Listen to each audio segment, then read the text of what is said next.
I'm watching the rain hammer down through the canopy again, turning everything below into a gray-green blur of motion and shadow. The platform creaks under my weight as I shift positions, trying to find somewhere dry to sit. There isn't anywhere dry anymore. There hasn't been for 11 days straight. The tarp I rigged overhead does almost nothing. The wind just whips the rain sideways, soaking through every layer I've got on. My hands are wrinkled like I've been in a bath for hours. I can't remember what dry skin feels like. The radio crackles beside me, someone screaming in Portuguese or maybe Spanish, hard to tell through the static. I don't touch the dial. I just let it play. Sometimes there's English, sometimes there's useful information. Mostly it's screaming or silence or that emergency broadcast tone that doesn't mean anything anymore because there's no emergency services left to respond. I built this platform 3 months ago, back when the forests outside San Luis seemed like the safest bet. Everyone else was fighting over the cities, barricading themselves in apartment buildings or trying to hold shopping centers. I'd seen enough zombie movies to know how that would end. When the first reports came through, and I mean the real reports, not the official isolated incident bullshit, I was already packing. My friend Elouan thought I was crazy. He wanted to stay in his flat, said the government would handle it.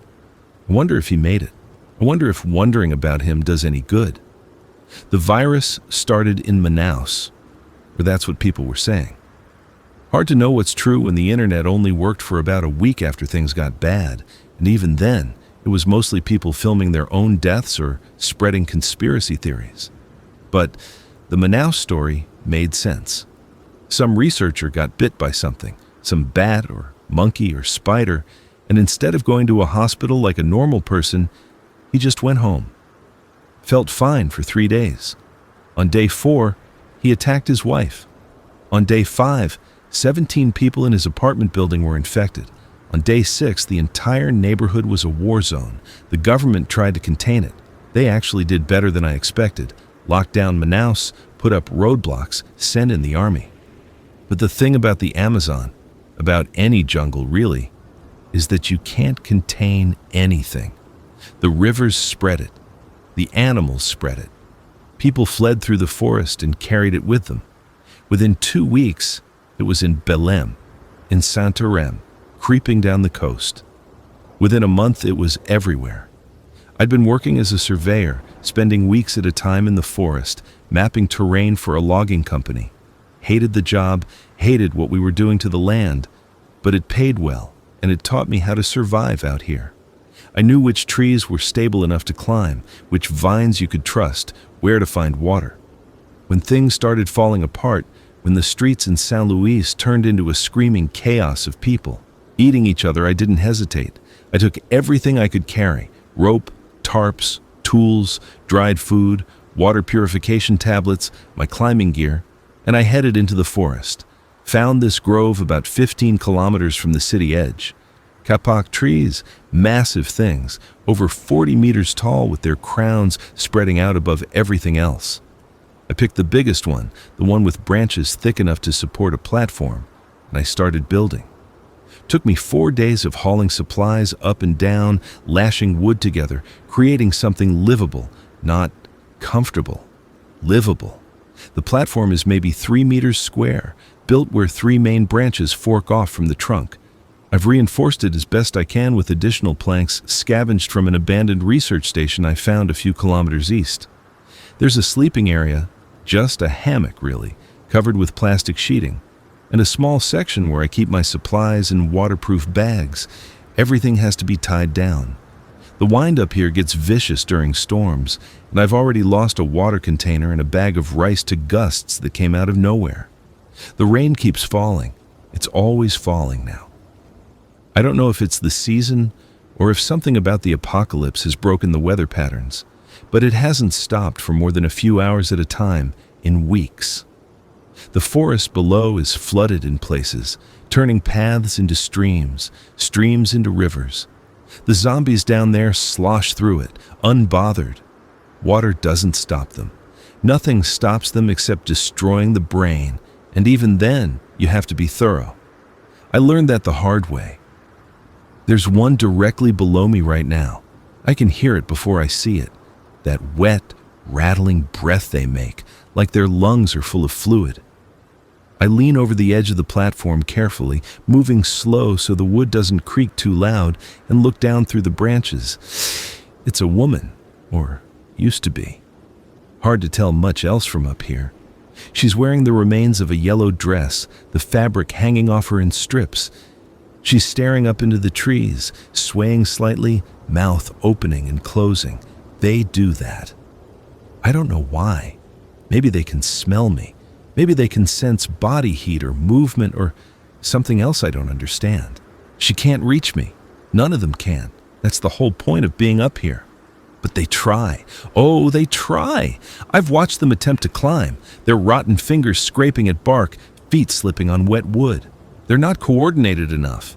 Whatever the virus does to their brains, it takes away fine motor control, takes away problem solving. They're all hunger and aggression and nothing else. Except that's not entirely true anymore. I saw something 2 weeks ago that changed things.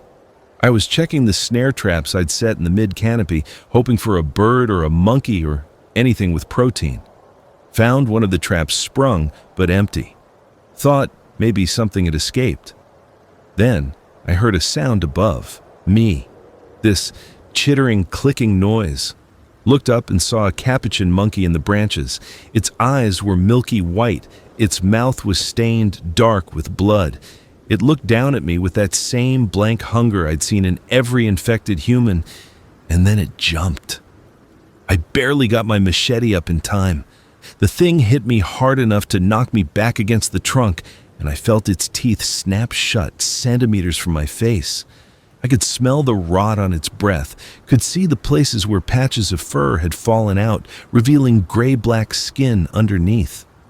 I shoved it off and swung wild, felt the blade connect.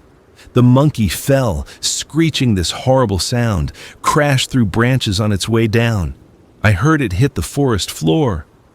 And then silence. My hands shook for an hour after that. I'd been so focused on the human infected, on avoiding them, on staying above them, that I hadn't considered the animals. But of course the animals could get it. They were getting bit just like humans were, maybe eating infected flesh, maybe it spread through other means. The research stations had all fallen silent, no more updates, no more emergency broadcasts with scientific explanations. We were on our own to figure out the rules. Since then, I've seen 3 more infected animals, another monkey, a coati that was trying to climb the tree, moving with that same jerky determination as the human infected, and something that might have been a jaguar, though I only caught a glimpse of it moving through the understory at dusk, its movements wrong, too stiff and purposeless for a healthy predator. The radio hisses and pops. A voice comes through, a man speaking accented English. Anyone receiving this, the southern safe zone has been overrun. Do not attempt to reach Porto Alegre. Repeat, do not attempt. The signal dissolves back into static. I adjust the dial slightly, but find nothing except more empty channels and the occasional burst of music, usually cut off mid-song as if the broadcaster fled or died or simply gave up. I've been rationing the batteries. The radio is my only connection to anything beyond this platform, beyond the endless green and the rain and the zombies below. I allow myself 2 hours of listening per day, usually split between morning and evening. The rest of the time I keep it off, wrapped in plastic bags within plastic bags, keeping the moisture out. Food is the constant problem. I brought enough dried goods to last maybe 3 weeks if I was careful. That was 2.5 months ago. I've been supplementing with what I can trap or gather, and it's not enough. Never enough. The snare traps work occasionally. I've caught birds, once a large rodent I couldn't identify but ate anyway. I've rigged fishing lines down to a stream I can just barely see from here, weighted with hooks made from bent nails. Sometimes I pull up fish, small ones, barely worth the effort, but I eat them raw because I can't risk a fire up here. Smoke would be visible for kilometers. The smell would draw every infected thing within range. There are fruit trees scattered through the canopy. I've mapped them out, created routes I can travel by rope and branch, moving from tree to tree without touching the ground. It's exhausting and dangerous. One slip and I fall. And even if the fall doesn't kill me, the infected will. But the mangoes and papayas and strange fruits I don't have names for, they keep me alive. Barely. I lost 6 kilos in the first month. Probably more since then. My clothes hang off me. I had to punch new holes in my belt. My face, when I catch my reflection in rainwater collected in the tarp, looks skeletal. Cheekbones sharp enough to cut. Eyes too large. I look like the people I saw in those last days in the city, the ones who were starving because all the supply chains had collapsed and everyone was too afraid to go outside. The woman in the yellow dress is still down there. She's been joined by 2 others now, a man in muddy suit, pants, and no shirt. A teenager, gender unclear, wearing a school uniform that might have been white once. They cluster at the base of my tree, staring up, swaying. Sometimes they reach up as if they think they can grab me. Their fingers claw at air. Rain streams down their faces. They don't blink. They never blink. I've thought about trying to kill them. I have a bow I made from flexible wood and paracord, arrows tipped with sharpened wire. But ammo is limited, and my aim from up here is terrible. I tried it once, in the first week, wasted 3 arrows, and didn't hit a single target.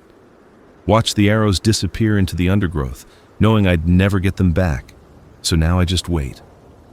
Eventually, they wander off. Something draws their attention elsewhere, a sound, a smell, some stimulus I can't perceive. And they shuffle away into the trees. Then I have a window. Maybe an hour, maybe 3 before more arrive. That's when I move. When I need to check the traps or gather water or shit off the edge of the platform into a pit I dug 20 meters from the tree base. Even basic bodily functions are complicated now. Everything is complicated. The rain intensifies, coming down so hard I can barely see past the first layer of branches. The radio crackles with what might be voices or might be interference. I pull my jacket tighter, not that it helps. The jacket is soaked through, has been for days. I've got dry clothes in the waterproof bags, but I'm saving those. For what? I don't know. Some future emergency. As if this entire situation isn't already an emergency. I think about Aluan sometimes. About Jessamy, the woman I was seeing before everything collapsed. About my sister Odile, who lived in Rio, who I haven't heard from since the phone stopped working. I think about my parents, dead 5 years before any of this started, and feel grateful they didn't have to see the world end. Think about my old life. The apartment I'll never see again, the job I hated but would take back in a heartbeat, the grocery store I shopped at every Tuesday, the bar where I met friends on Friday nights. All of it gone. Not just gone, but actively hostile, transformed into a landscape of death. There was a moment early on when I thought maybe it would blow over. A disease has to run its course, right? It burns through a population, and then there's no one left to infect, and it dies out. But this thing doesn't die out. The infected don't die. They just keep going, keep hunting, keep spreading. I've seen ones that look months old, rotted down to almost nothing but still mobile, still dangerous. Whatever this virus is, it's rewritten the rules. The government broadcasts, back when there were government broadcasts, called it a prion disease. Something about misfolded proteins that couldn't be killed by normal means, that spread through bites and scratches and possibly other vectors they weren't sure about. The scientists didn't know if it was natural or engineered or some awful accident. They were still arguing about it when the radio stations went silent. I checked the time on my watch, a wind-up mechanical one, the only kind that still works, and see it's just past 4 in the afternoon. The light filtering through the canopy is already dim, that perpetual twilight the forest lives in even during the day. In another hour, it'll be dark. Really dark. The kind of darkness that feels solid, that presses in from all sides. I hate the nights most. That's when the sounds get worse, when you can hear the infected moving through the forest but can't see them, when every crack of a branch might be one of them figuring out how to climb, when your imagination does worse things than reality ever could. I eat half a mango for dinner, trying to make it last, savoring each bite. The fruit is overripe, on the edge of rotten, but it tastes like the best thing I've ever eaten because I'm so hungry all the time now. Hunger is a constant gnawing in my stomach, a background noise I can never quite ignore. I drink water from one of my collection bottles, the purification tablets making it taste like chlorine and regret. My food supply is down to maybe a week if I'm careful. After that, I'll be living exclusively on what I can trap or forage. I try not to think about what happens if the traps stop producing, if the fruit runs out. If I get too weak to make the journey between trees, the infected below have moved on. I watch the forest floor through gaps in the foliage, looking for movement, seeing nothing but rain and shadows. This is my window. I need to check the eastern traps before dark, need to collect water from the catchment system I set up on a neighboring tree. I start preparing, tying my safety rope around my waist, checking the knots twice, then 3 times. A fall is death. Death is not instantaneous. Death is lying on the forest floor with broken legs while the infected find you. I climb carefully, moving branch to branch, testing each handhold. The bark is slick with rain and moss. My fingers ache from gripping so hard. The space between trees requires a rope traverse. I've got lines set up, creating a network through the canopy, a highway only I can use. I clip my carabiner to the line and slide across, hand over hand, legs wrapped around the rope. 30 meters of empty air below me. Don't look down. I look down anyway. See the forest floor churning with water and shadow, and my stomach lurches. The eastern tree is a Brazil nut, huge and ancient, with a crown that spreads out like an umbrella. I've got 3 snares set in its branches. The first is empty. The second has been triggered, but whatever was caught has escaped, leaving behind only a few brown feathers. The third holds a dead bird, some kind of parrot, its neck broken cleanly. I untie it carefully, reset the snare, and stuff the bird into my pack. Dinner tomorrow. Maybe lunch too if I'm smart about it. The water catchment is a blue tarp I've strung between branches, funneling rain into a plastic container that used to hold motor oil. I cleaned it as best I could. The water still tastes faintly of petroleum. I pour the collected water through a filter made from cloth and charcoal into my bottles, working quickly. The light is fading fast now. I need to get back. Something moves below.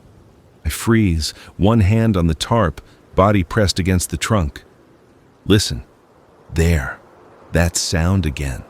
Not the shuffling walk of the infected, something faster, something with purpose. I peer over the edge, squinting through the gloom.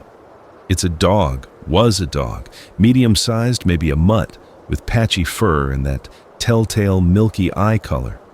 It's moving through the undergrowth with its nose to the ground, hunting. The way it moves is all wrong, too erratic, too aggressive. Normal dogs don't move like that.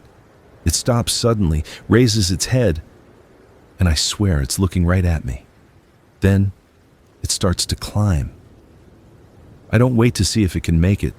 I clip back onto the traverse line and pull myself across, moving as fast as I dare, hearing my own breath ragged in my ears. Behind me, there's a crash, a yelp, and I know it fell. But I also know it'll try again. They always try again. I reach the main platform and pull myself up, hands shaking, heart hammering. The dog is barking now, if you can call it barking.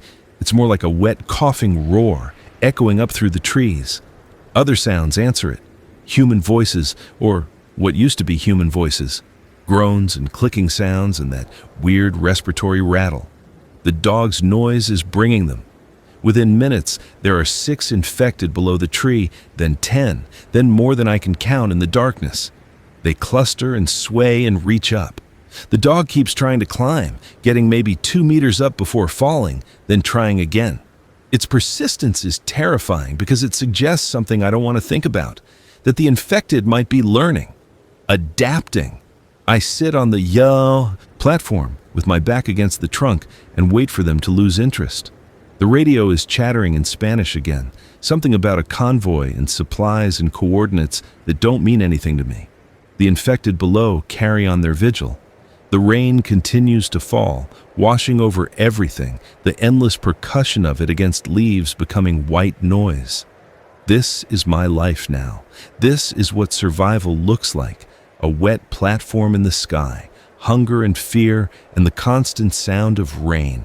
The infected below, and the infected in the trees, and nowhere left to run except up. I close my eyes and try to remember what Jessamy's voice sounded like. I can't. The memory is already fading, replaced by the sounds of the dead. The night passes slowly. I don't sleep much anymore. Just doze for 20 or 30 minutes at a time, always one part of my brain alert for danger. The infected eventually disperse around 2 in the morning, wandering off into the forest in different directions. The dog goes with them, still making that horrible coughing sound. I watch them disappear into the darkness and allow myself to relax slightly, to shift into a more comfortable position in the hammock. The hammock is a piece of engineering I'm actually proud of.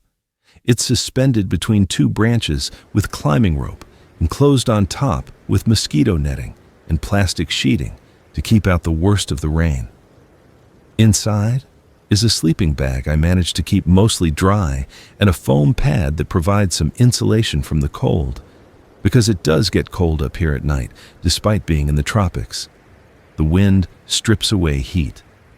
The constant dampness seeps into everything. I shiver myself to sleep most nights. Tonight, I drift off around 3, listening to the forest sounds. The rain has softened to a drizzle. Somewhere far off, an infected is screaming, that distinctive sound they make when they found prey or are calling to others. I try not to think about what it means. Try not to picture some survivor out there, maybe someone like me who thought they'd found safety, being torn apart. I dream about the city, about Saint Louis before it fell. I'm walking down Rua do Sol, the street that runs along the beach, and it's sunset. The sky is orange and pink and purple, colors I haven't seen in months because of the perpetual cloud cover. There are people everywhere, couples holding hands, children eating ice cream, street vendors selling grilled meat and fresh juice. The smell of the ocean mixes with car exhaust and fried food and perfume. Someone is playing guitar somewhere, the music drifting over the sound of waves. Jessamy is beside me. She's laughing at something I said, her hand warm in mine. Then everyone starts screaming. The sunset bleeds darker, turns red, turns black. The people around me jerk and spasm and turn, and their eyes go white. Jessamy's hand goes cold. She turns to look at me, and her face is rotting, falling away from the bone, and she opens her mouth and I wake gasping, tangled in the mosquito netting, heart racing. It's still dark, but the quality of the darkness has changed. Dawn is coming. I can hear birds starting to call, the ones that survived, the ones that aren't infected. Their songs sound desperate, like they know they're outliers now, anomalies in a world that has turned hostile. I extract myself from the hammock carefully, muscles stiff and aching. Everything aches now. My body is breaking down from the stress and poor nutrition and constant dampness. I got a cough that won't go away, probably from mold spores in my lungs. My hands are covered in small cuts and scrapes that won't heal properly. There's an infected blister on my left heel that I'm watching carefully, terrified it will turn into something worse. Antibiotics are gone. I used the last of them 3 weeks ago on an infected cut on my forearm, and even then I had to ration them, taking half the proper dose just to make them last. Morning routine: check the platform for damage, bail out water that's collected in the corners, count the supply bags to make sure nothing fell or was taken by animals in the night. Eat a small breakfast. Today it's a handful of nuts I gathered 2 days ago, and a piece of fruit so rotten I have to scrape off the moldy parts. Drink water. Check the radio. The radio produces only static this morning.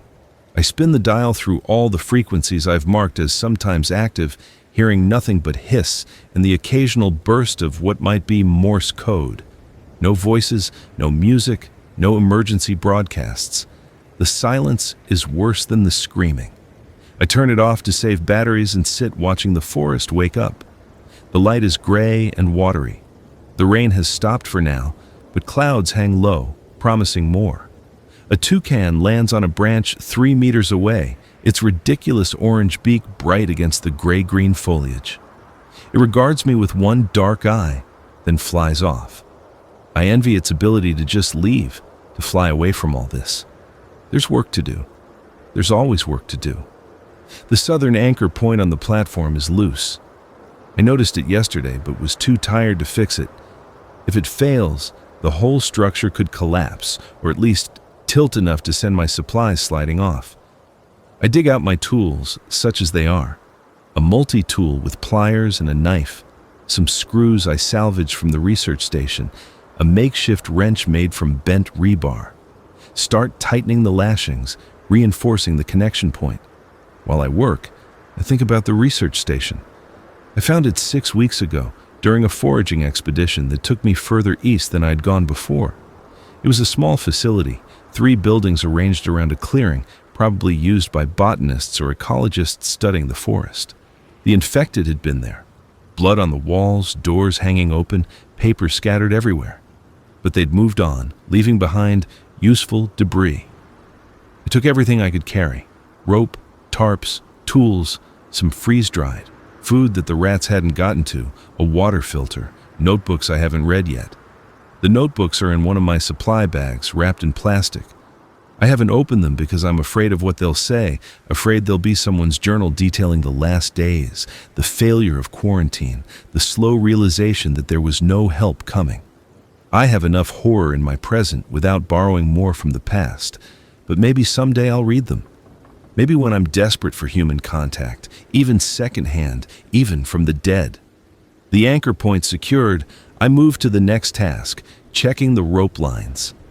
I've got traverses set up to 4 neighboring trees, north, south, east, and west. Each line needs to be inspected regularly because rot and friction and the constant moisture are eating away at the fibers. I've already had to replace one line that snapped while I was testing it. Lucky I was testing it, lucky I had the safety tether attached. Lucky is the only reason I'm still alive. I clip in and traverse to the northern tree, a massive specimen with branches like highways. Got snare traps here too, and a small cache of supplies, redundancy in case something happens to the main platform. The cache is intact, the traps empty. I reset them and move on, checking each line, each connection point, each knot. The work is meditative. It keeps my hands busy and my mind from spiraling. From the western tree, I can see further into the forest, can see a gap in the canopy where something large, maybe a tree, maybe a building, has fallen. Smoke rises from somewhere beyond the gap, thin and gray. I watch it for a long time, trying to decide what it means. Smoke means fire. Fire means either people or accident. Could be survivors burning infected corpses. Could be lightning strike. Could be nothing good. I make a note of the direction and distance, triangulating from landmarks. If I get desperate, if things get worse up here, maybe I could investigate. But that would mean a long journey through the canopy, and the longer the journey, the higher the chance of encountering infected animals, of making a mistake, of falling. Not worth the risk. Not yet. The traverse back to the main platform takes me past a strangler fig that's in the process of choking out its host tree. The fig's roots wrap around the trunk in a tight embrace, slowly suffocating the life out of the original tree. I've watched it over the weeks, seen the host tree's leaves yellow and drop, seen the fig grow stronger. It's a metaphor for something, but I'm too tired to figure out what. Back on the platform, I prepare the bird I caught yesterday. Plucking it is a messy process. Feathers stick to my wet hands, float away on the breeze. I work over the edge of the platform so the debris falls to the forest floor, not wanting to accumulate anything that might rot and smell. The infected have keen senses for decay. The bird's body is small, mostly bone and feather. The amount of actual meat is depressing. but I gut it carefully, saving the organs, heart, liver, kidneys. Nothing can be wasted. I eat the organs raw, chewing slowly. They taste like blood and earth. The rest of the bird I wrap in a cloth and hang from a branch in the shade, hoping it will last until tomorrow. Without refrigeration, meat spoils fast in this climate. I've gotten food poisoning twice, spent days too weak to do anything but lie in the hammock and vomit over the side of the platform. Both times, I came close to dying, not from the poisoning itself, but from the vulnerability it created. Can't afford to get sick again. Lunch is foraged greens, leaves from plants I've tentatively identified as edible, mixed with the last of some palm hearts I found 3 days ago. It's not enough. It's never enough. My stomach growls constantly.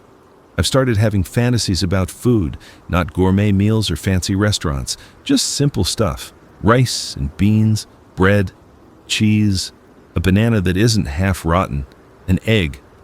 My God, what I would do for an egg. The afternoon brings more rain, heavy sheets of it that turn the world into a gray blur.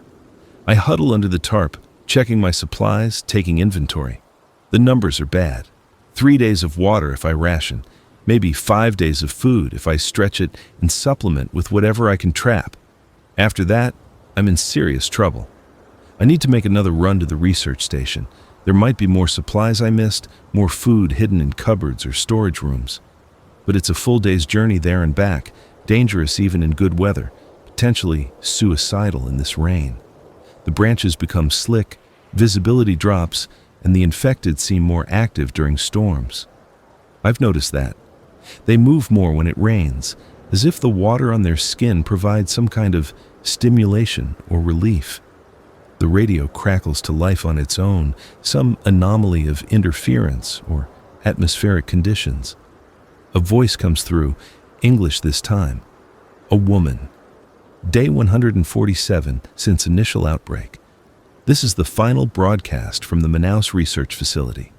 If anyone is listening, if anyone survived, you need to know the truth about this contagion. It's not natural. It was manufactured, a biological weapon that escaped containment. The prion element ensures long-term viability of infected hosts, but there's a secondary component, a viral vector that facilitates transmission across species barriers.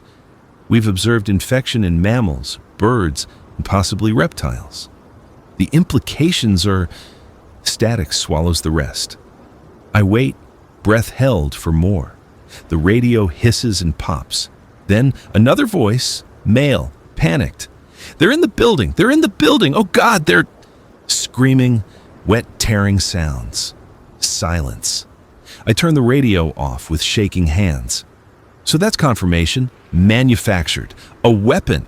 Someone made this deliberately, created a virus that could end the world, and then lost control of it, or maybe didn't lose control. Maybe this was always the plan. I don't know which possibility is worse. The rain continues.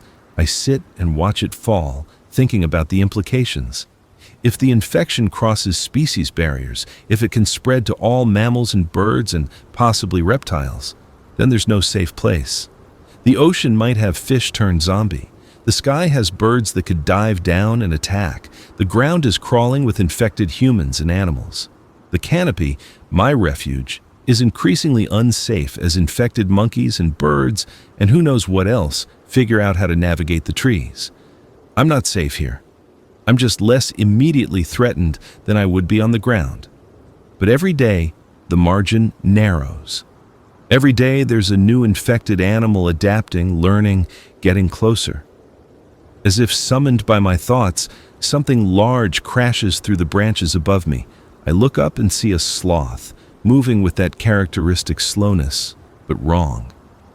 Its movements are jerky and purposeless, where a healthy sloth's would be fluid and deliberate. Its claws grip bark and then release randomly. It's infected. Has to be. I watch it progress along a branch, heading toward my platform.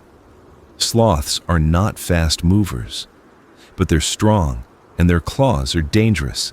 If it reaches me, if it falls on me or attacks, I'm in trouble.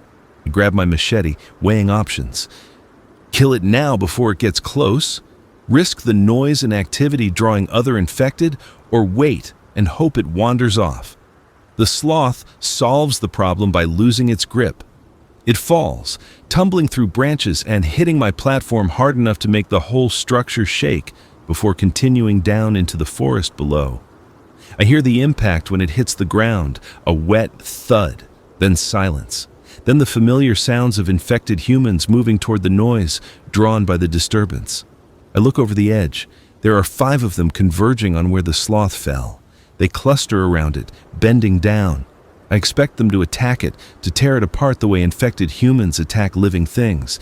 Instead, they just stand there, swaying. One of them prods the sloth's body with a foot. Another reaches down to touch it. They seem confused by a dead infected, uncertain how to process it. This is new.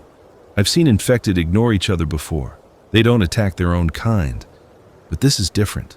This is interest, almost like recognition. I watch for 10 minutes as they surround the corpse, touching it, making those clicking sounds they make. Then, as if receiving a signal I can't perceive, they all wander off in different directions, leaving the sloth's body lying in the mud. I add this observation to my mental catalog of infected behavior. They don't attack each other. They show interest in infected corpses. They're drawn to sound and movement. They seem more active during rain.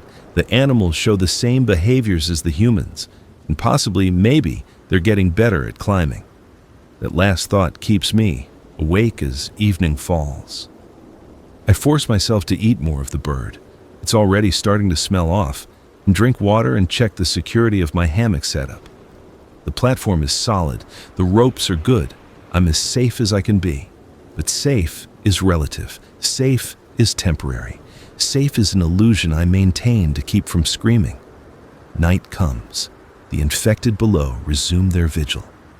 I count 7 distinct figures moving around the base of the tree, appearing and disappearing from view through the foliage. The radio produces only static. I allow myself 1 hour of listening, scanning through every frequency, hearing nothing human. Either the last broadcasters are dead, or they've given up, or I'm too far from any functioning transmission towers. I think about Manaus, about the research facility where that final broadcast originated. They knew what this was. They had answers, maybe even solutions. And now they're dead, probably, and whatever knowledge they had died with them. Unless they wrote it down. Unless somewhere in some locked laboratory or secure server, there's information that could help, could explain how to fight this, how to cure it, how to survive. Not that it matters to me. I'm one person in a tree. I have no way to reach Manaus, no way to access secure facilities, no training in virology or medicine. All I can do is survive one more day, then one more after that, until I can't anymore.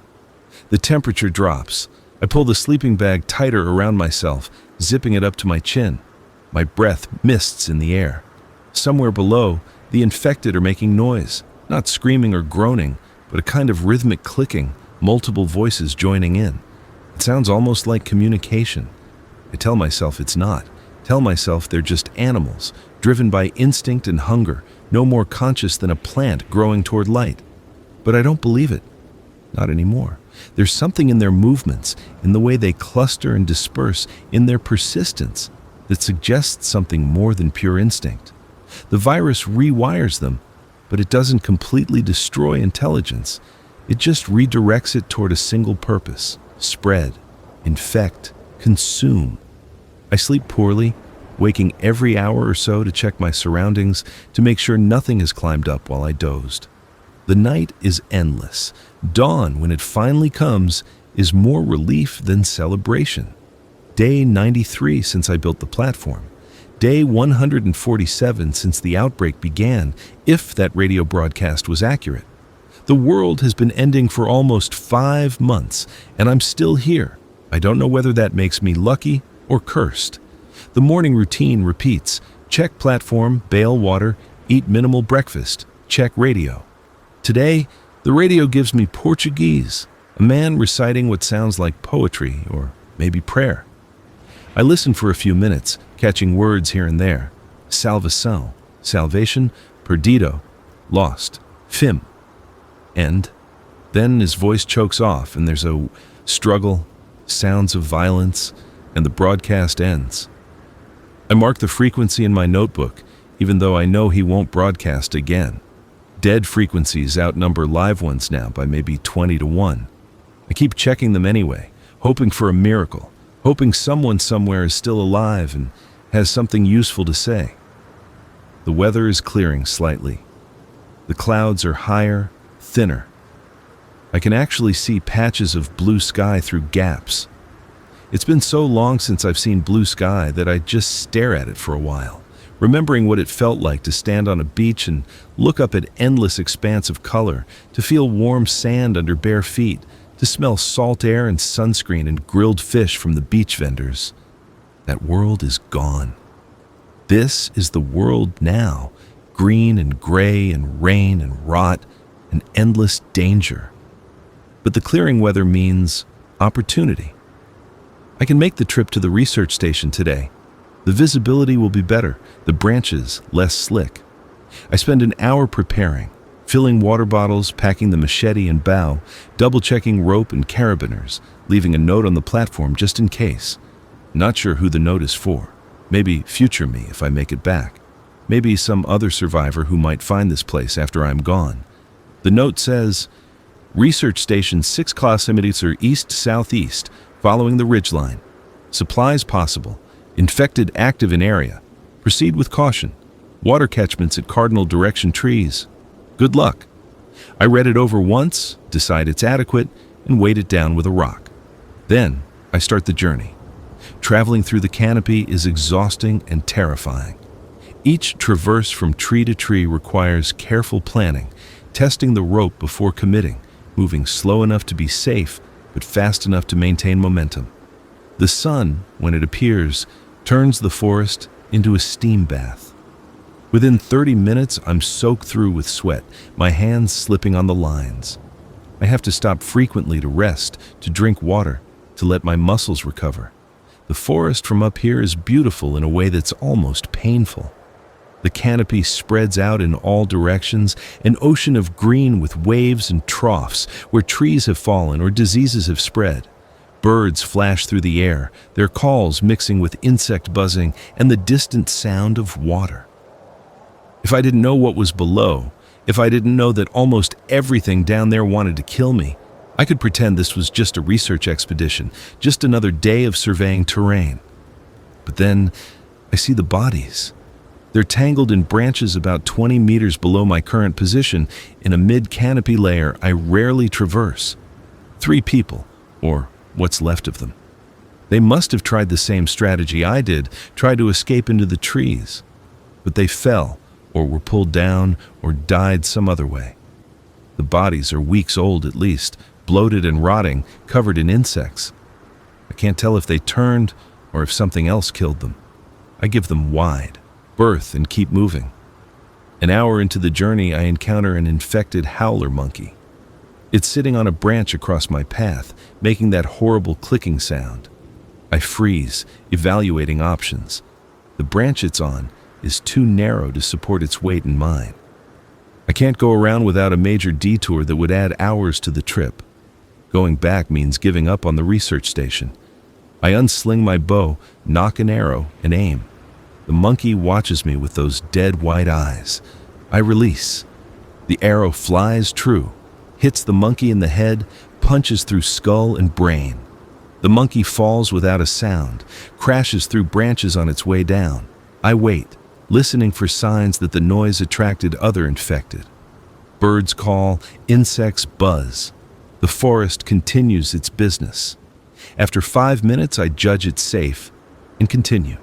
The research station comes into view around noon. I approach carefully, using binoculars I salvaged from my apartment to scan the clearing before descending to a lower level. The buildings look empty, no movement visible through the windows.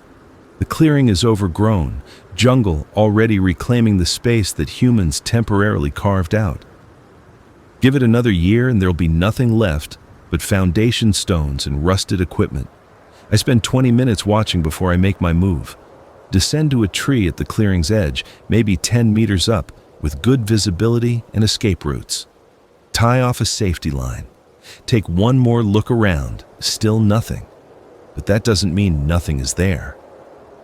I lower myself down using a rope, dropping the last 2 meters to land in undergrowth that immediately soaks me to the waist.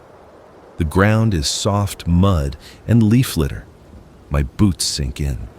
The smell hits me. Decay and mold and something chemical, probably from the research facility's equipment breaking down. I draw my machete and move toward the nearest building, placing each foot carefully, trying to stay quiet. The building is a simple wooden structure raised on stilts to keep flooding out. The door hangs open, swinging slightly in the breeze. I climb the stairs, machete ready, and peer inside. It's the same chaos I remember from last time. Papers everywhere, filing cabinets overturned, blood on the walls, spelling out nothing coherent. The smell is worse inside. Something died in here and rotted. I find it in the back room, a corpse, a man in a lab coat slumped against the wall. His face is too destroyed to show whether he turned or just died. A pistol lies on the floor next to him, one round fired if I'm reading the scene right. He shot himself or someone shot him. Either way, he's been dead for weeks. I check his pockets, but find nothing useful. A wallet with worthless currency, some keys, a photo of 2 children that I don't look at for more than a second because the grief feels invasive. I move on, searching the room systematically. Find a cabinet that was locked but has been broken open, probably by me last time, though I don't remember. Inside are medical supplies, bandages, antiseptic, a few bottles of pills whose labels I can't read because the moisture has dissolved the ink. I take everything. The next building yields food, 3 cans of beans, a package of crackers that might or might not be moldy, some instant coffee that I clutch like treasure because caffeine has become a distant memory. There's also a camping stove with a fuel canister that's half full. Too heavy to carry back, but I note its location. Maybe on a future trip. The third building is the laboratory proper. It's locked. I work at the door with my multi-tool trying to force it, but whoever secured it did a good job.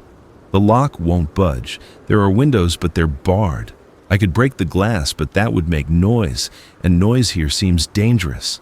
The buildings are too close to the forest edge, too easy for infected to stumble upon. I decide to leave it. Maybe I'll come back with better tools, though. I suspect whatever is inside is either ruined by humidity or too technical for me to understand. The notebooks from last time are still unread. How much more information do I need about how we all died? On my way back to the tree line, I find one more thing. A water filtration system, professional grade, still in its case. It's heavy, but portable. Worth the wait. I rig a sling for it and start the climb back up. The journey back takes longer. I'm carrying more weight and fatigue is setting in. My arms shake as I pull myself along the traverse lines. Twice, I have to stop and rest, hanging in my harness, breathing hard. The sun has disappeared behind clouds again, and rain is starting to fall, light drops that promise to get heavier. I'm 300 meters from my platform when I see the infected below. A group of them, maybe 15, all heading in the same direction, heading toward my tree. I stop, pressed against a trunk, watching them shamble through the undergrowth. They're following some path I can't see, moving with more coordination than usual. Not quite organized, but not random either. When I reach the platform, I find out why. One of my water collection bottles has fallen, landed on the forest floor directly below.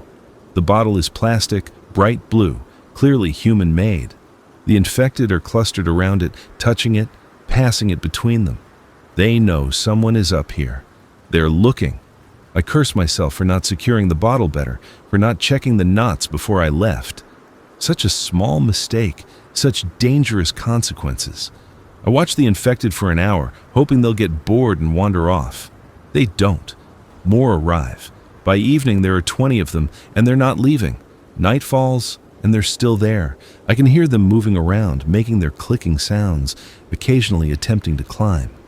None of them get higher than a few meters, but that's higher than they were getting before. Learning, adapting, getting better. I eat dinner cold, beans from a can, crackers that are definitely moldy, but I eat them anyway. The food from the research station means I can relax rationing slightly, but not much. This is maybe a week of supplies, 2 if I'm very careful. The water filter will help at least. Means I can drink without relying on tablets, can collect rainwater more efficiently. The radio gives me nothing tonight. I scan through every frequency, hearing only static and ghost signals, phantom voices that might just be my imagination. I'm alone up here. I've been alone for months, but tonight it feels more real, more oppressive. The infected below aren't leaving. They've found me. My hideout is compromised.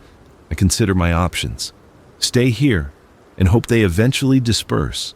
Abandon the platform and build a new one somewhere else. Try to lead them away somehow, then circle back. None of the options are good. The platform represents weeks of work, irreplaceable security. But security means nothing if I'm surrounded. Sleep is impossible. I lie in the hammock listening to them, counting different voices in the darkness.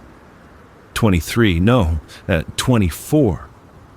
The clicking sounds are constant, rhythmic, almost hypnotic. Around midnight, something changes. The clicking intensifies, becomes more rapid. The infected below start moving, shuffling in what sounds like a circle around the tree trunk, around and around. The sound is maddening.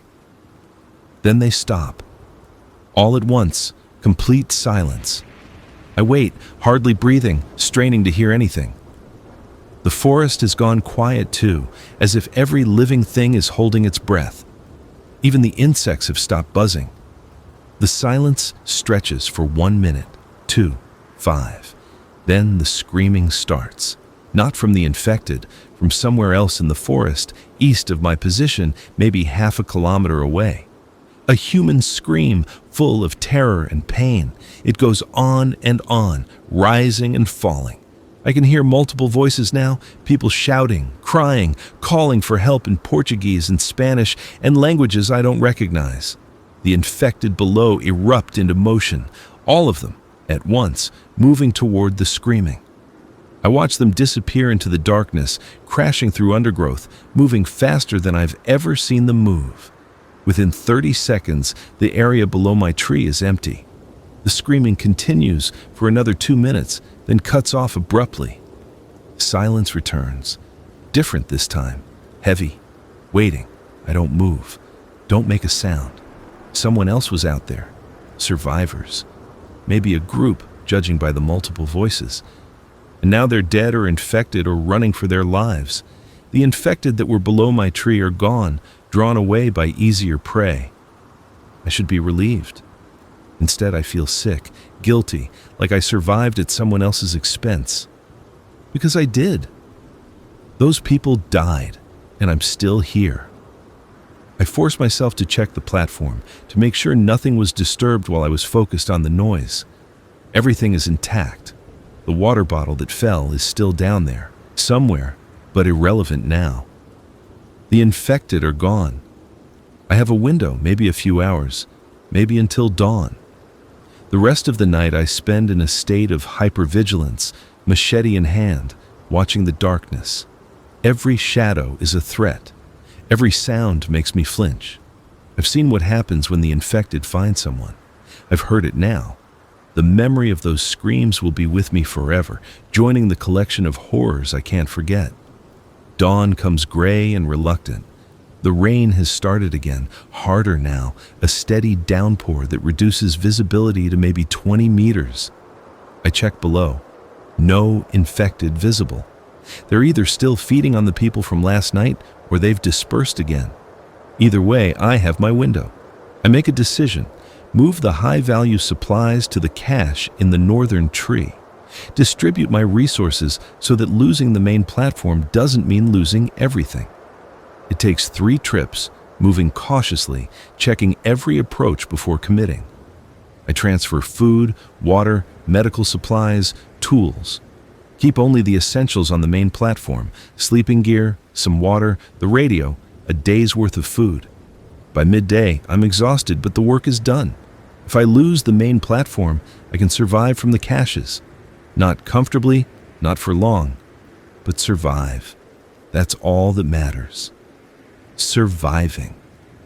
I allow myself to rest, to eat a full meal for once. Beans and crackers, and even some of the instant coffee mixed with hot water from the stove I brought up for this purpose. The caffeine hits my system like a drug. I'd forgotten what it felt like to be alert, to have energy. It's a small joy, bitter and complicated, but I savor it. The rain continues all afternoon. I sit under the tarp and listen to the radio, to the decreasing number of active frequencies, and think about what comes next. I can't stay here forever.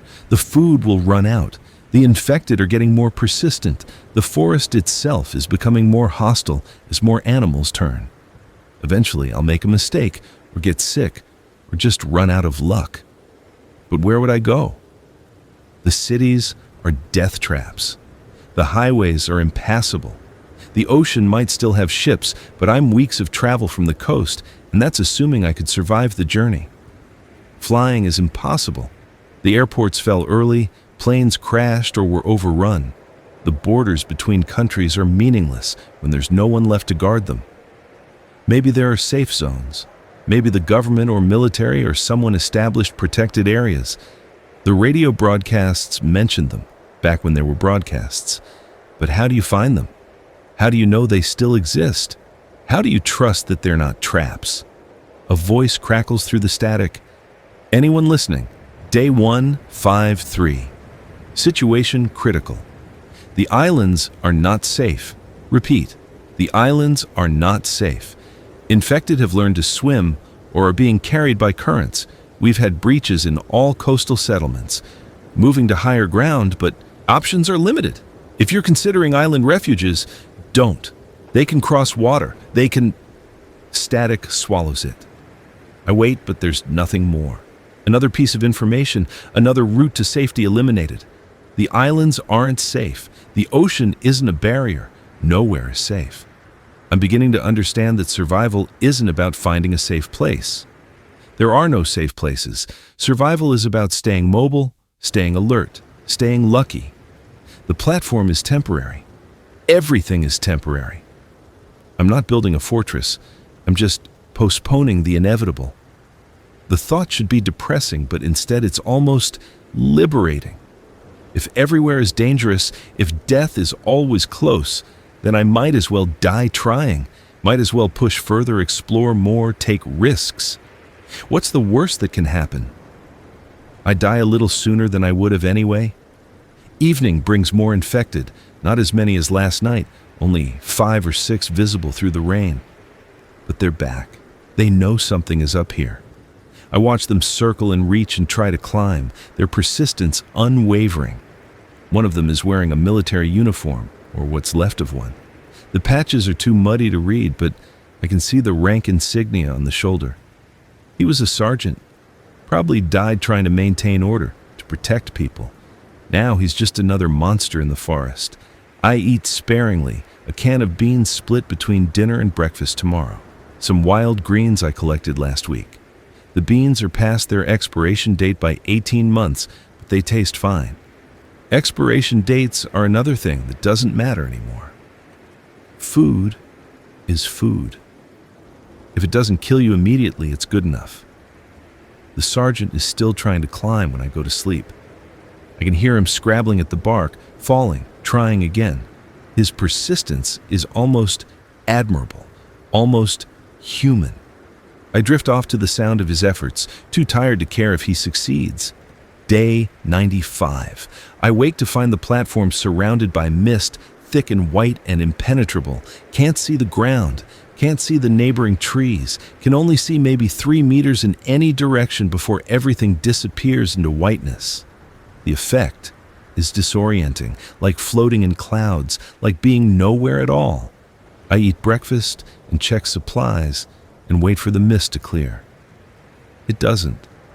Hours pass and the white remains seems to get thicker. The radio produces only static. The infected below are invisible, but I can hear them moving, their sounds muffled and distorted by the mist.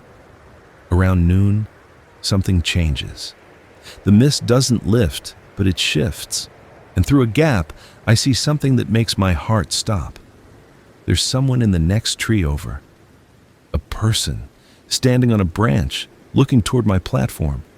They're too far away to make out details, but I can see they're moving deliberately, humanly, not infected, alive. I stand up, waving my arms, trying to signal without shouting. The person doesn't respond. They turn, away, moving along their branch, and disappear into the mist. I wait, hoping they'll come back. They don't. Was I hallucinating? The hunger and isolation do things to perception. I've seen things before that weren't there. Faces in the bark, voices in the rain, shadows that moved like people. But this felt real. Different. The person moved wrong to be a hallucination, moved too deliberately. I make a decision. I'm going to investigate. I clip into the western traverse line and start moving carefully through the mist. Visibility is terrible. I'm navigating mostly by memory and feel, counting handholds, testing each section of rope before trusting my weight to it. The mist muffles sound so completely that I can't hear the infected below. Can't hear anything except my own breathing and the creak of rope. The western tree emerges from whiteness like a ghost.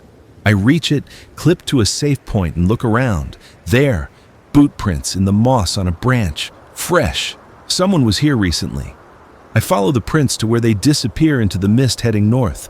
Call out softly, "Hello? Anyone there?" Silence. Then, faint and distant. "Who's that?" My heart races. Another person, actually alive, actually talking.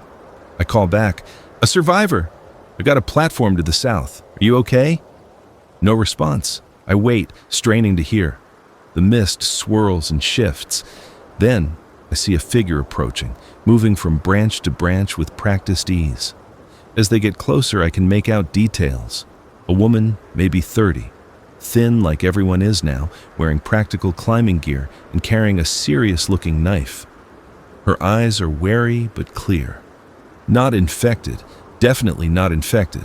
She stops 3 meters away, keeping distance between us. "You're alone?" she asks in Portuguese accented English. "Yes, you?" "For now." She studies me, evaluating threat level. "How long have you been out here?" 3 months. "You?" 2 weeks in the Canopy, 6 months since it started. She relaxes slightly, marginally. "I'm Morella." I realize I haven't said my name out loud in months, haven't needed to. It takes a moment to remember how to introduce myself. "I'm Caspian." Morella nods. "There are others, not many. We've been trying to establish a network, connect survivors, share resources. You interested?" The question staggers me. Others, a network, the possibility of not being alone. I want to say yes immediately, but caution holds me back. How many others? 4 that I know of in this area, maybe more further out. We meet at a central location every 10 days to trade supplies and information. She gestures vaguely north. "It's not much, but it's something." "What's the catch?" She smiles, though there's no humor in it. "The catch is, you have to contribute. Can't just take. Everyone shares what they find, what they know. And if the location is compromised, we all relocate together." I think about this. Community means security, shared labor, someone to watch your back. It also means responsibility, potential conflict, more mouths to feed. But the alternative is continuing alone, continuing to slowly starve and lose my mind in isolation. "When's the next meeting?" I ask. 6 days. I'll come by your platform before then, show you the route." She starts to turn away, then pauses. "One more thing. The infected are changing, getting smarter, more coordinated. We've seen them hunting in packs, setting ambushes. They're not just mindless anymore. You need to be careful." "I've noticed," I say. "The animals too." She nods grimly. "Yeah, the animals. We lost someone last week to an infected jaguar. Thing stalked him for 2 days before it attacked." She looks at me seriously. "Watch yourself, Caspian. 6 days." Then she's gone, disappearing into the mist like she was never there. I stand on the branch for a long time, processing. Other survivors, a network, the possibility of help, of not dying alone. It feels too good to be true, but Morella seemed real, seemed capable. And what choice do I have? Trust and risk betrayal, or stay isolated and risk death? I make my way back to the platform, my mind racing. 6 days. I need to prepare, need to have something to contribute to the group.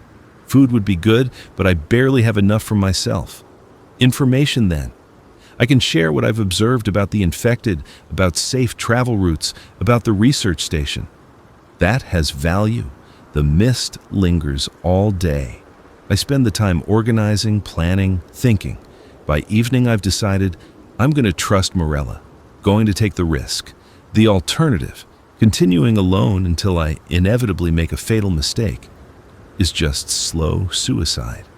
At least this way I have a chance. The infected below seem agitated tonight. More of them than usual, and they're making different sounds, less clicking, more vocalization. Almost like they're calling to each other. I remember what Morella said about them hunting in packs, and I watch them more carefully. They're not just randomly wandering, they're organized. 3 of them circle the tree in one direction while 2 circle the opposite way. It's coordinated, deliberate. I don't sleep well. The implications are too frightening.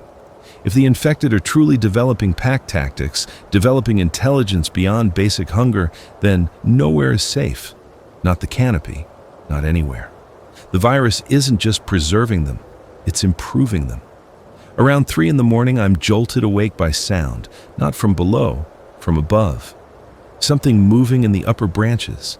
I grab my machete and flashlight, shining the beam upward. Eyes reflect back, multiple sets of eyes. Monkeys. At least 6 of them, all infected, all staring down at me with those dead white eyes. They don't attack, they just watch. One of them makes that clicking sound, another responds. They're communicating, then, as if receiving a signal, they all move at once, swinging away through the branches, heading west. I track them with the flashlight until they disappear. My hands are shaking. I put the flashlight down and grip the platform edge, breathing hard. They were coordinating. Definitely coordinating. The virus has given them something they didn't have before, or taken away something that prevented it. Either way, the infected animals are as dangerous as the infected humans. Maybe more so because they can navigate the canopy naturally, can reach places I thought were safe. I don't sleep again that night. I sit with my back against the trunk, machete in one hand, bow in the other, watching the darkness. Dawn can't come fast enough. Day 96 brings clear weather, the first in weeks. The sun rises in a sky that's actually blue, painting the forest gold and green. Steam rises from the wet canopy as everything dries out. Birds sing with what sounds like relief. For a few hours, the forest is almost beautiful again, almost normal. I use the good weather to move between trees, checking traps and foraging. The northern tree yields a bird in one of the snares, a small pigeon, freshly caught. The eastern tree has fruit, small wild figs that are barely ripe but edible. The southern tree's traps are empty, but I find a bee's nest, carefully harvest a small amount of honey without getting stung too badly. The western tree is where I saw Morella yesterday. I leave a marker there, a strip of cloth tied to a branch so she can find me again easily. By midday, I've collected enough food for maybe 3 days. Not great, but better than I've been doing. The honey especially is a treasure. Concentrated calories, natural sugars, something sweet in a world that's all bitter. I eat a small amount immediately, letting it dissolve on my tongue, trying to make the pleasure last. The radio gives me something unexpected, a broadcast in English, clear and strong. A man's voice, calm and measured. This is Sanctuary Network Radio, broadcasting from grid reference 32 South, 52 West. We are a group of survivors maintaining a secure location with food, water, medical supplies, and shelter. We are accepting new members. Requirements: you must not be infected. You must be willing to work. You must follow community rules. If you can reach our location, approach from the east. Show yourself clearly. We have sentries. Do not approach at night. Repeat, this is Sanctuary Network Radio. I scramble for my map, trying to pin down the coordinates. Grid 32 South, 52 West. I calculate rough distances, trying to remember my surveying training. Maybe 300 kilometers south-southeast. A week of hard travel on foot through infected territory. Longer if traveling through the Canopy. Possibly impossible, but it's a real location, a real community. Not just 4 people trading supplies, but an actual sanctuary. I listen to the broadcast repeat twice more, memorizing every word. When it ends, I mark the frequency and location in my notebook, adding it to the dwindling list of reasons to stay alive. 300 kilometers. I could make it. Maybe. If I planned carefully, traveled light, avoided the major infected concentrations. But leaving means abandoning everything I've built here, taking an enormous risk on the chance that Sanctuary Network is real and still operating. Or I could stay. Connect with Morella's group, build something here. It's closer, more achievable, less risk, but also less reward. 4 people isn't a community. It's just 4 people trying not to die alone. I have 6 days before meeting Morella. 6 days to decide what I'm doing with what's left of my life. Stay or go. Safety or risk, slow death or quick death, or maybe, just maybe, survival. The afternoon brings more infected. They're back in force, 15, 20, hard to count through the foliage. They're more active in the good weather, moving faster, trying harder to climb. One of them, a teenage boy who might have been a student before the world ended, actually makes it 5 meters up the trunk before falling. He tries again immediately. Each attempt gets him a little higher. I watch him with growing alarm. If one of them figures out how to climb, they'll all figure it out. The virus shares information somehow, coordinates behavior. I've seen it, which means my time here is limited. Eventually they'll reach me. Eventually the canopy won't be safe. Maybe the decision is already made. As the sun sets, I eat a meal that's almost adequate. The pigeon cooked over a small, smokeless fire. I risk for the first time in weeks. Figs, a tiny portion of honey. My stomach actually feels full. It's a strange sensation, forgotten. For dessert, I have instant coffee, bitter and perfect. The caffeine sharpens my thoughts, helps me think clearly. Sanctuary Network is 300 kilometers away. Morella's group is here. Both offer survival. Both come with risks. But Sanctuary offers something more. The possibility of rebuilding, of creating something that might last beyond just tomorrow. I decide. I'm going to meet with Morella, join her group if they'll have me, and then I'm going to propose we all make the journey to Sanctuary. Strength in numbers. 5 people traveling together have better odds than 1. We can carry more supplies, can watch each other's backs, can share the burden of navigation and decision-making. It's a plan. Maybe a stupid plan, but a plan nonetheless. Something to work toward beyond just existing. The night is clear. Stars visible for the first time in forever. I lie in the hammock and look up through the canopy at scattered points of light, trying to remember constellations. That one might be Orion, or maybe Scorpius. I was never good at astronomy. The stars just look like stars, beautiful and distant and meaningless. Somewhere far below, the infected keep their vigil. I can hear them moving, clicking, occasionally attempting to climb. They never stop, never rest. The virus drives them forward with relentless purpose. But I have purpose too. I have Sanctuary. I have Morella's group. I have reasons to keep going. That's more than I had yesterday. More than I've had in months. I sleep better than I have in weeks, despite the danger, despite everything. Tomorrow, I'll start preparing for the journey. Tomorrow, I'll plan the route, calculate supplies needed, figure out logistics. Tomorrow, I'll take the first step towards something beyond survival. Tomorrow, I'll start trying to actually live again. Day 97 through day 100 pass in a blur of preparation. I range further from my platform than I've dared before, scouting routes south and east, looking for paths through the canopy that might support sustained travel. I find some. The forest is dense enough that a skilled climber can move for kilometers without touching ground. But sustained means days of travel, and days of travel means carrying enough food and water, means having safe places to rest. I cache supplies along the route I'm planning. A bag of dried food here, a water container there, small stashes that might make the difference between success and failure. I mark them carefully on my map, noting landmarks and distances. The infected seem to sense my increased activity. More of them congregate below my tree each day. The teenage boy who's been practicing climbing makes it 7 meters up before falling. I watch him tumble down, land hard, get up immediately, and try again. His persistence is terrifying. Another week, and he might reach the platform.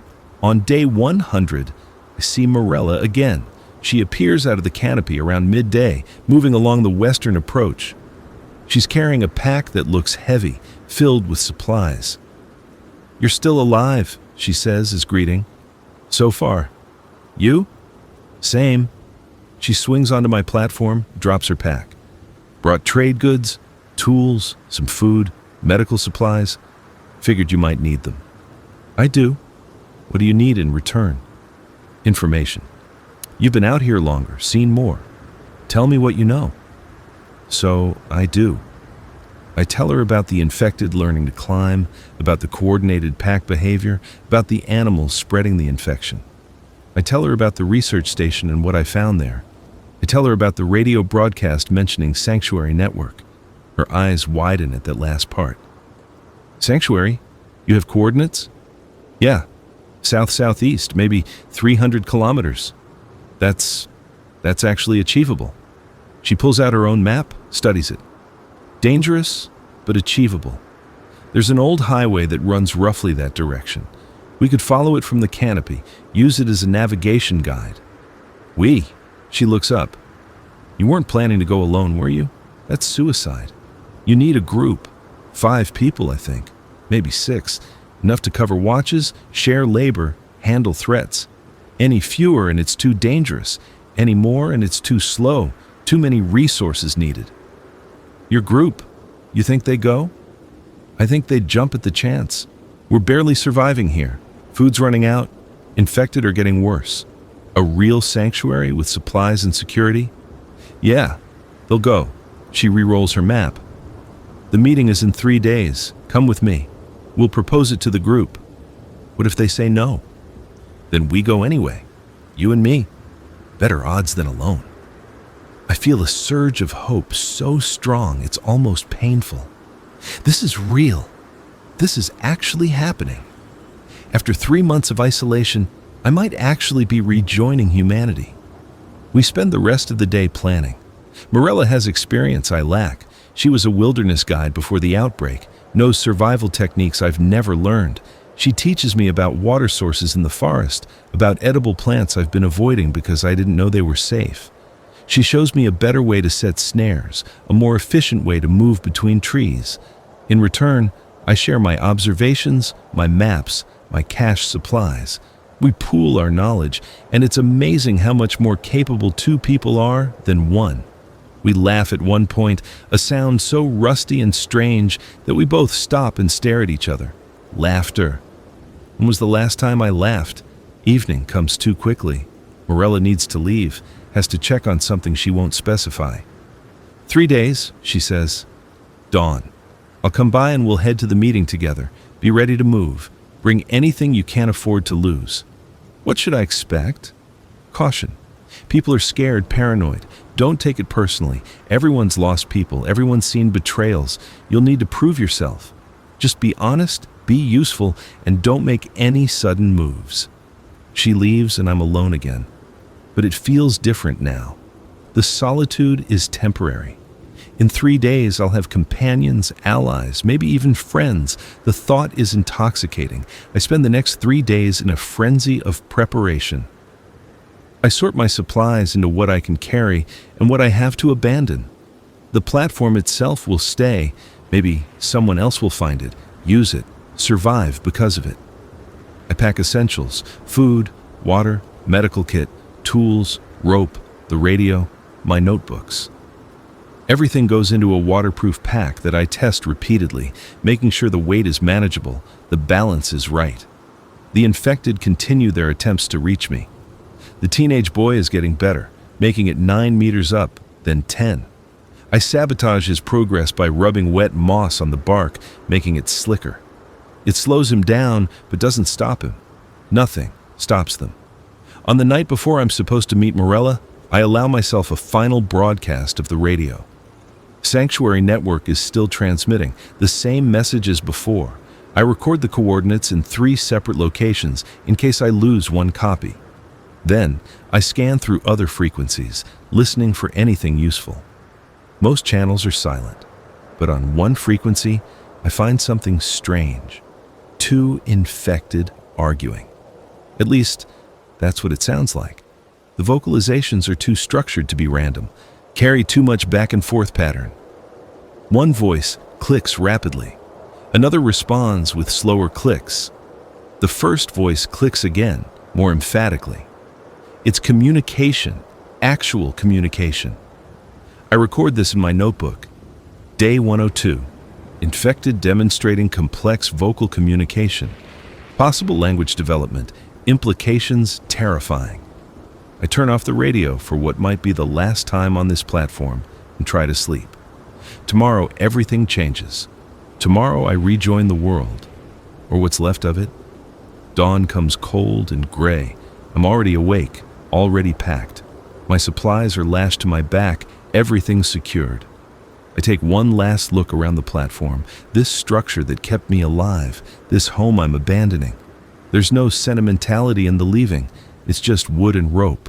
What matters is survival. Morella arrives as the sun breaks through the canopy. She's traveling light, just a small pack. Ready? Ready? The route is northeast, about 6 kilometers. Mostly canopy travel. One ground section will have to cross fast. There's infected active in the area, but we can avoid them if we're smart. She clips into a rope line heading north. Stay close. Keep quiet. If I signal stop, you stop immediately. Clear? Clear. We start moving. The canopy travel is exhausting with a full pack, but Morella sets a sustainable pace, stopping frequently to rest and check surroundings. We see infected below us several times, small groups wandering aimlessly. Once, we see an infected howler monkey, but it doesn't notice us. We give it wide berth. The ground section is a stream crossing. The water is shallow but fast-moving, waist-deep in places. We descend to a point just above the water, check carefully for infected, then drop down and wade across as quickly as possible. The water is shockingly cold. My teeth chatter. The far bank is steep and we have to climb, exposed and vulnerable, until we reach branches high enough to be safe. 6 kilometers takes 3 hours. We arrive at the meeting location around mid-morning. It's a massive strangler fig, ancient and hollow in places, with a crown that spreads over 50 meters. Morella leads me to a platform built in the central cavity, hidden from below by layers of branches. There are 3 people there. They turn as we approach, hands on weapons, eyes wary. Morella makes introductions. This is Caspian. He's been surviving solo for 3 months, has useful information and skills. Caspian. This is the group. The first person is a man in his 50s, weathered and tough-looking. Ragnar, he says, not offering a hand. You infected? No. Prove it. I don't know how to prove a negative. I spread my hands, show him my eyes, clear, not milky. I've been alone in the canopy for months. If I was infected, I'd have fallen or been eaten by now. He studies me for a long moment, then grunts. Fair enough. The second person is younger, maybe early 20s, with nervous energy and quick eyes. I'm Lysander, they say. You know how to fight? I know how to survive. Different skill sets. I can learn. And the third person is a woman around my age, quiet and intense. She doesn't introduce herself immediately, just watches. Finally, Thessaly, you bring any food? I unpack some of my supplies, dried fruit, smoked fish, some honey. Not much, but it's something. The group accepts it with nods of approval. Food is currency now. I've bought my way in. We spend an hour sharing information. Everyone talks about their survival strategies, their observations about the infected, their dwindling resources. The situation is the same for all of us.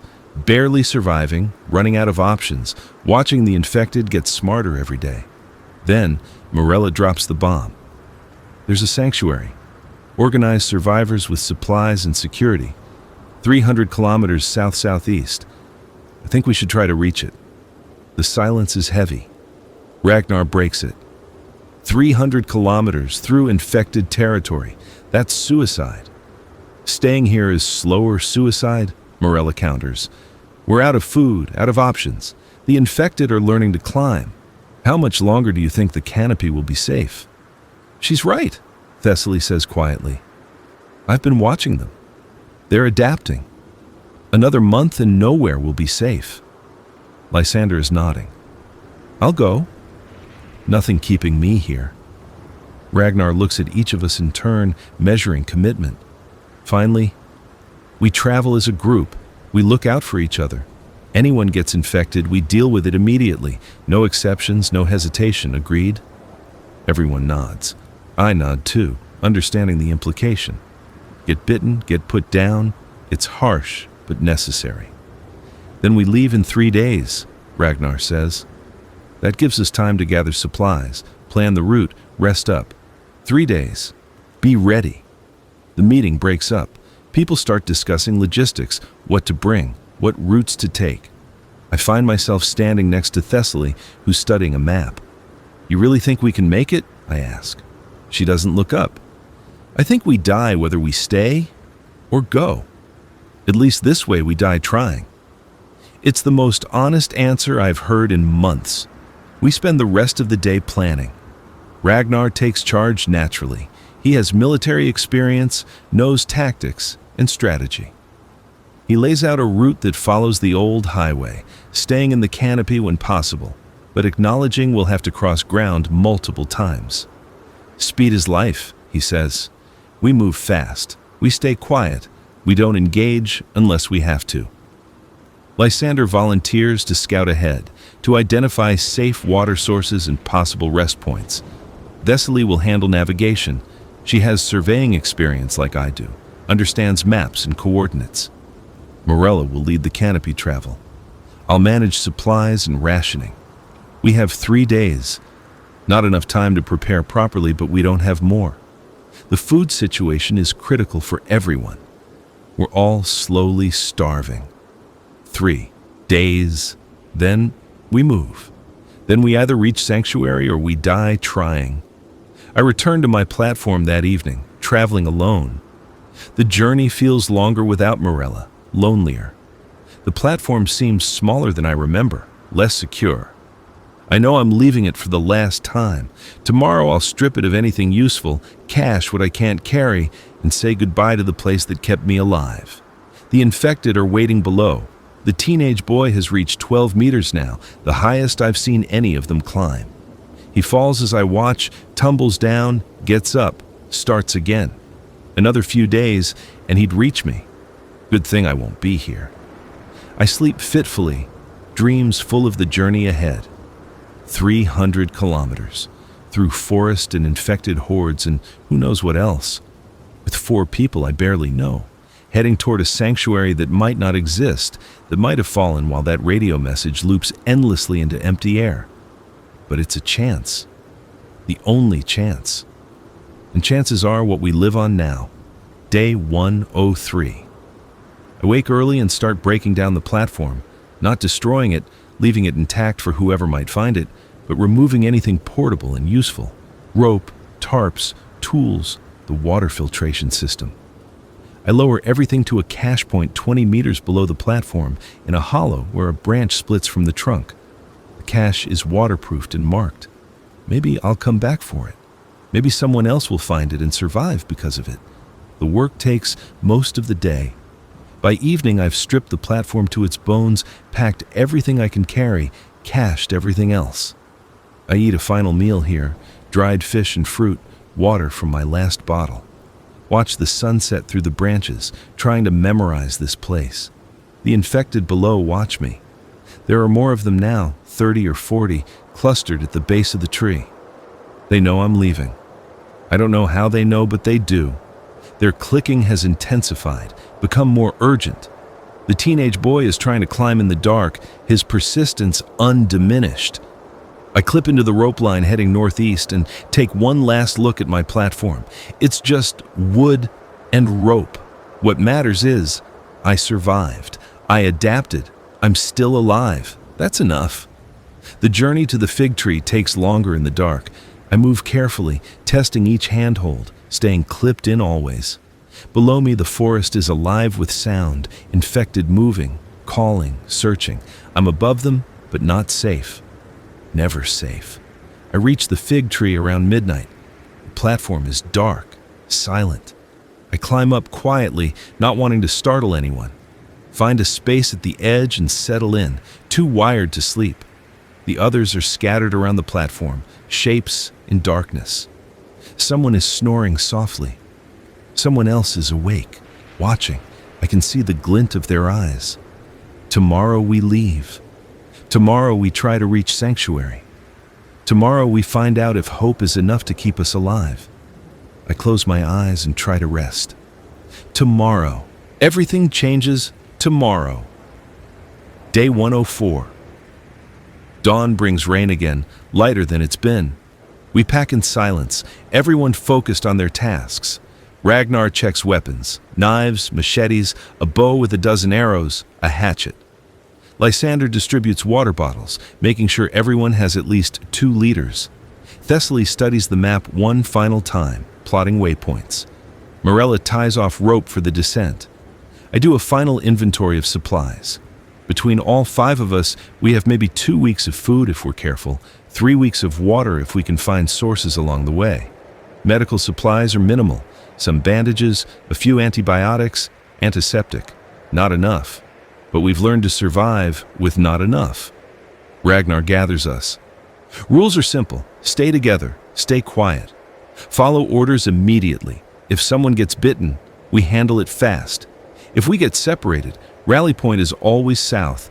Keep moving toward sanctuary. Questions? No one speaks. Then let's move. We descend from the fig tree in order. Lysander first, then Morella, then me, then Thessaly, then Ragnar bringing up the rear. The ground is muddy, treacherous. We stay low, moving quickly toward the tree line where we can ascend back into the canopy. Something crashes through the undergrowth to our left. We freeze. An infected bursts into view, a woman moving fast, already too close. Lysander doesn't hesitate. They step forward and swing their machete in a tight arc, the blade catching the infected in the temple. The woman drops instantly, dead for real this time. "Move!" Ragnar hisses. We run for the trees, climb quickly. More infected are coming, drawn by the noise. I hear them crashing through the brush below as I pull myself up, branch by branch, heart hammering. We reach 20 meters up, and the sounds fade. The infected can't follow. Yet. That was close, Lysander mutters, cleaning their machete. First of many, Ragnar says. Keep moving. We travel northeast, following Thessaly's navigation. The canopy here is dense, the travel relatively easy. We make good time, covering maybe 5 kilometers before midday. Stop to rest, eat small rations, drink water. No one talks much. We're conserving energy, conserving focus. The afternoon brings our first major obstacle. A river, maybe 40 meters wide, moving fast. The canopy doesn't span it. We'll have to cross at ground level. Ragnar scouts the banks, looking for the best crossing point. Finds a place where the water is shallower, only chest deep. We cross one at a time, he says. Maintain visual contact. If infected appear, the person in the water gets out fast. The person on shore covers them. Clear? Clear. Lysander goes first, moving quickly through the water, bow held high. Reaches the far bank, climbs up, signals all clear. Morella goes next, then me. The water is shockingly cold, the current stronger than it looks. I stumble once, nearly go under, catch myself. My pack is soaked by the time I reach the far side, my clothes clinging. Thessaly crosses, then Ragnar. We're all across, all safe. We climb quickly to get height, get distance from the water. The infected seem less active near rivers. Maybe the water disorients them, or maybe they just don't gather in those areas. Either way, we're safe for now. We travel until dusk, covering another 6 or 7 kilometers. Camp for the night in a massive mahogany tree, building small platforms to sleep on. No fire. We eat cold rations and drink water and try to rest. First day went well, Ragnar says quietly. If we can maintain this pace, we'll reach sanctuary in 3 weeks. If, Thessaly says. If, he agrees. I take first watch, sitting on my platform with machete across my knees, staring into darkness. The forest sounds different here, slightly quieter. Fewer infected, or maybe they're just further away. I listen for clicking sounds, for footsteps, for anything that means danger. My watch passes uneventfully.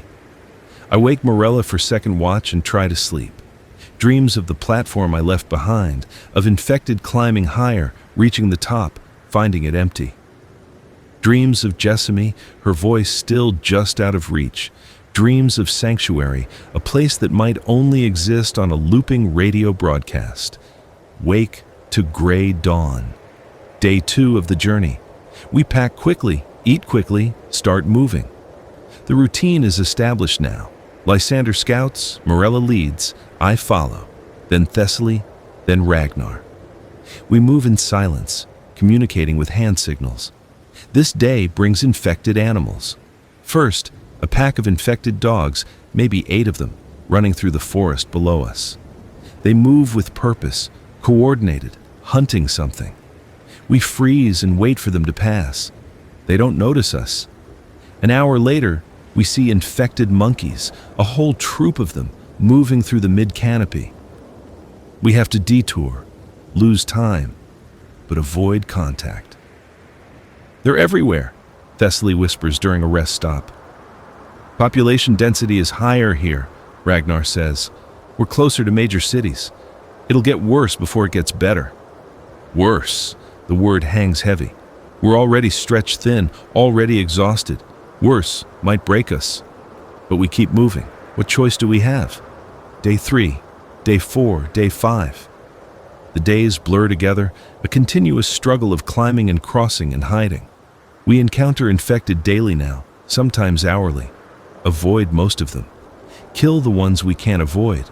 The killing becomes routine, mechanical. Swing the blade, watch them fall, keep moving. We're running low on food. Rationing helps, but 5 people eat more than 1. We supplement with foraging, but it's not enough. Never enough. We're all losing weight, moving slower, taking longer to recover. On day 6, we find something unexpected. Another survivor. A young girl, maybe 13, living in a treehouse she's built herself.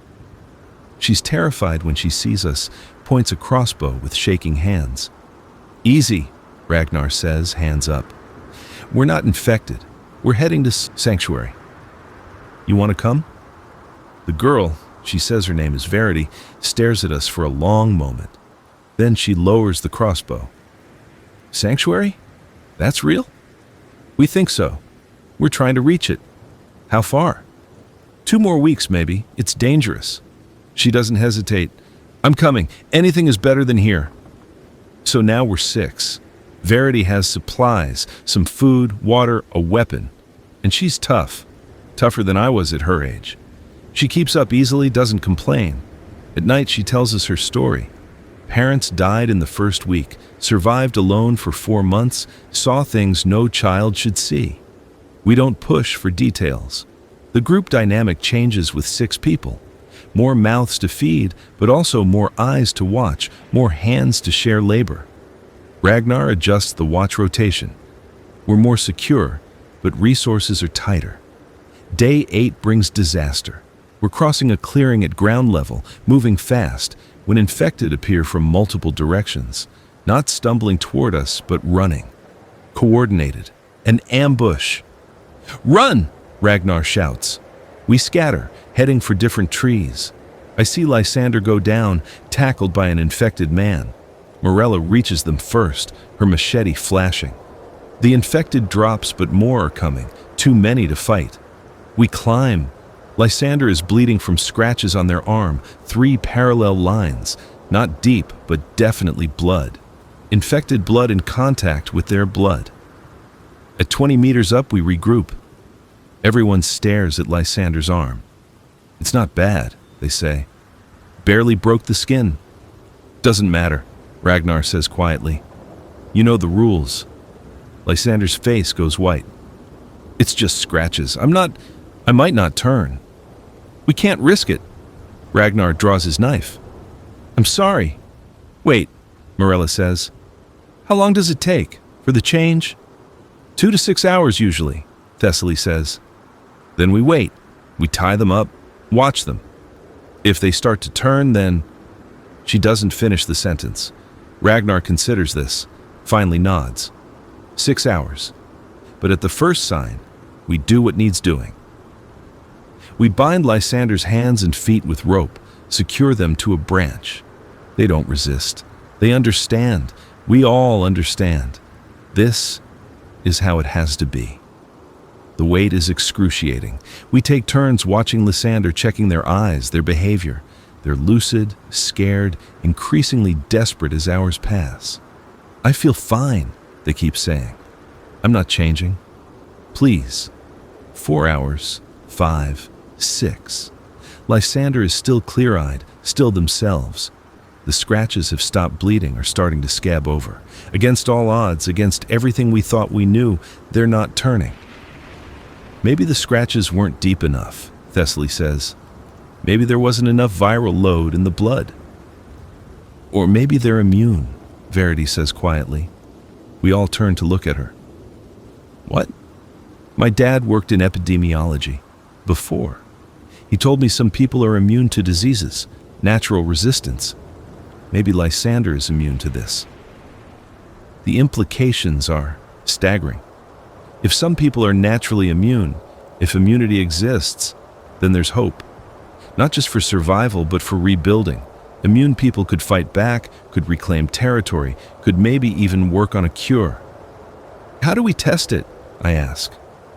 We can't, Ragnar says flatly. We're not exposing anyone deliberately, but we keep this in mind. Watch for it. We untie Lysander. They collapse, shaking with relief. Thank you, they whisper. Thank you for waiting. That night, we camp closer together than usual, everyone processing what happened. Lysander might be immune. That changes things. Gives us hope we didn't have before. But it also means the next time someone gets scratched, we'll wait. We'll risk the group on the chance of immunity. Risk is all we have now. Day 10 brings us to the old highway.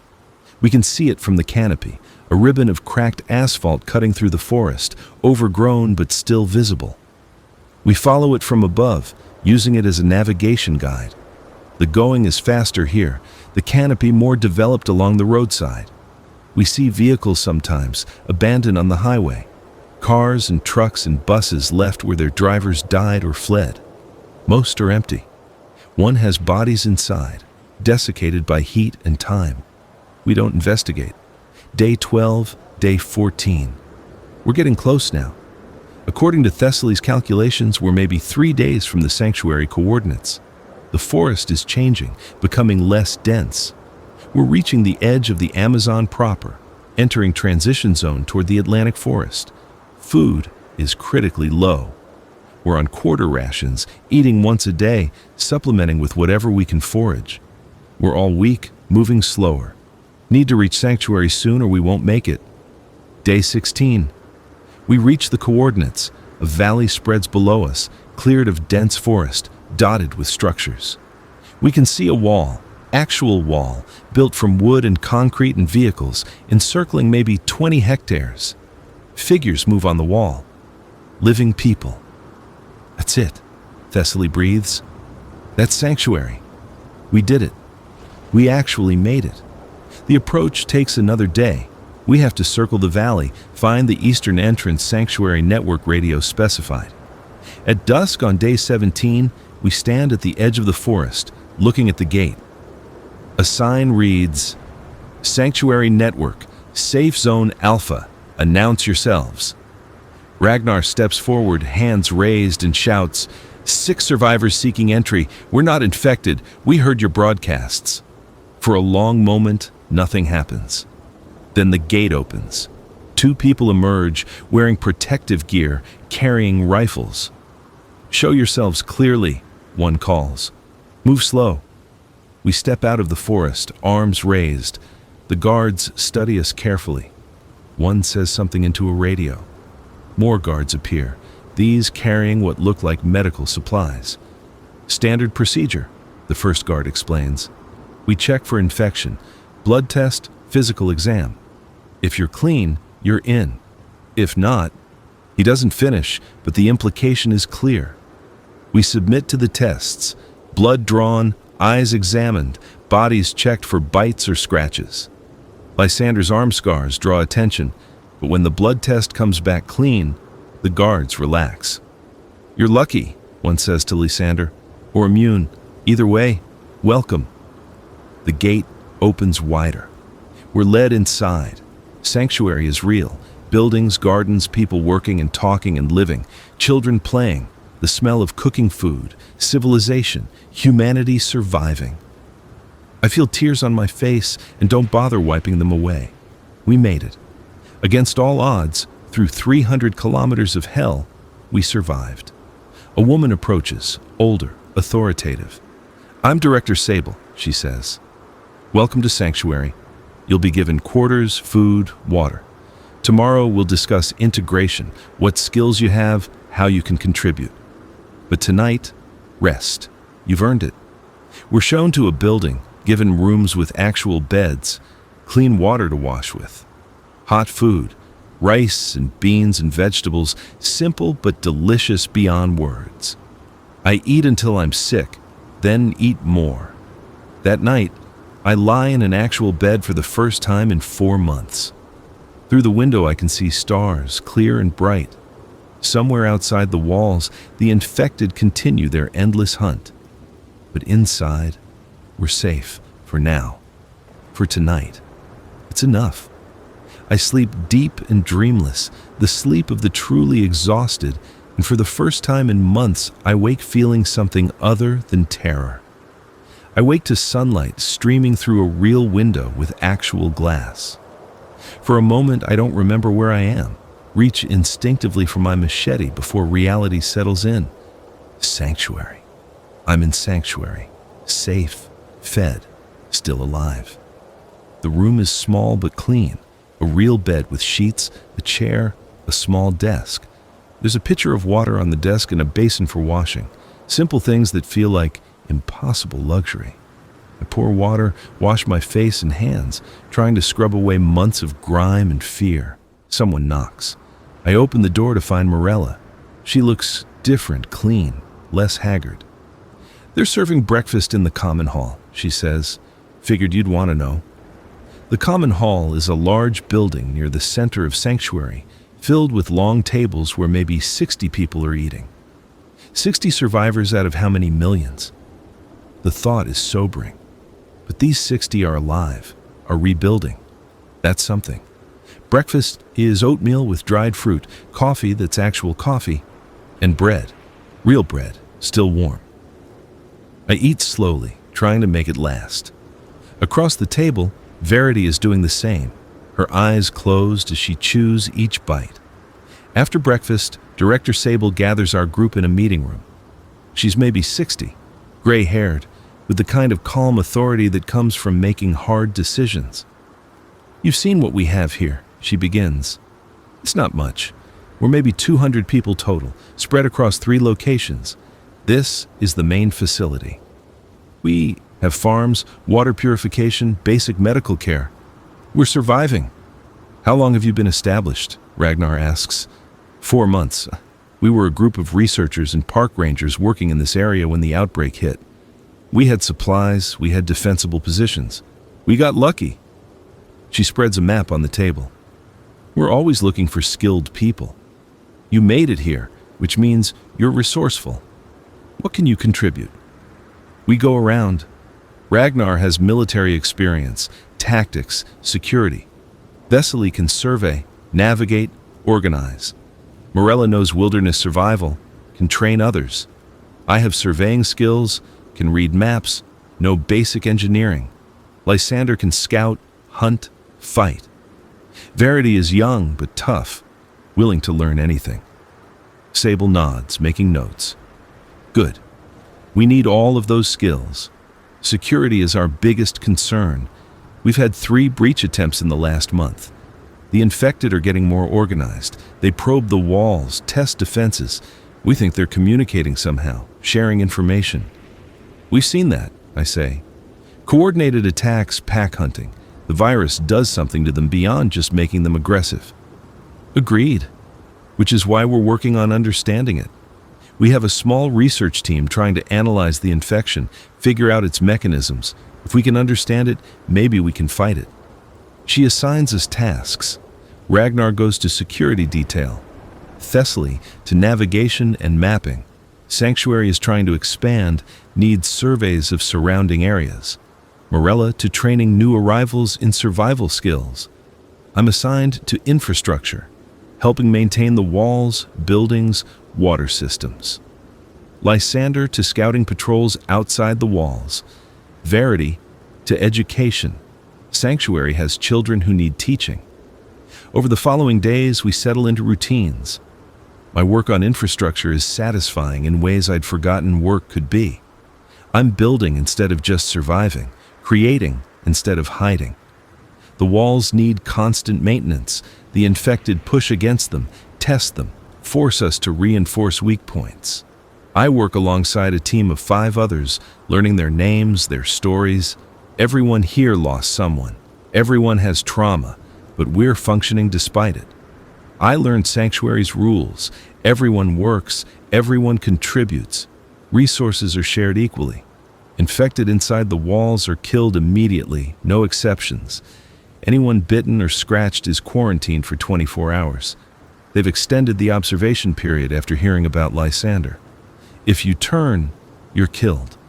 If you're immune, you're noted in the records and valued highly. Immune people can take bigger risks, do more dangerous work. I learned the wall protocol. 4 guard towers, 2-hour shifts, always minimum 2 people per tower. Noise discipline is critical. Loud sounds draw infected from kilometers away.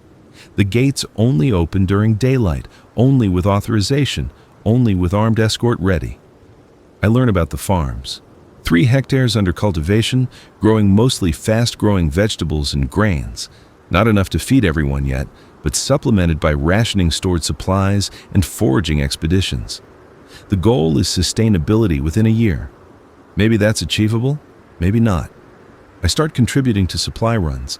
These are dangerous missions outside the walls, teams of 4 to 6 people searching abandoned settlements for useful materials.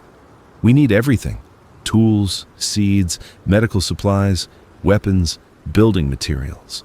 The world outside is a vast treasure trove of abandoned goods if you're brave enough to claim them.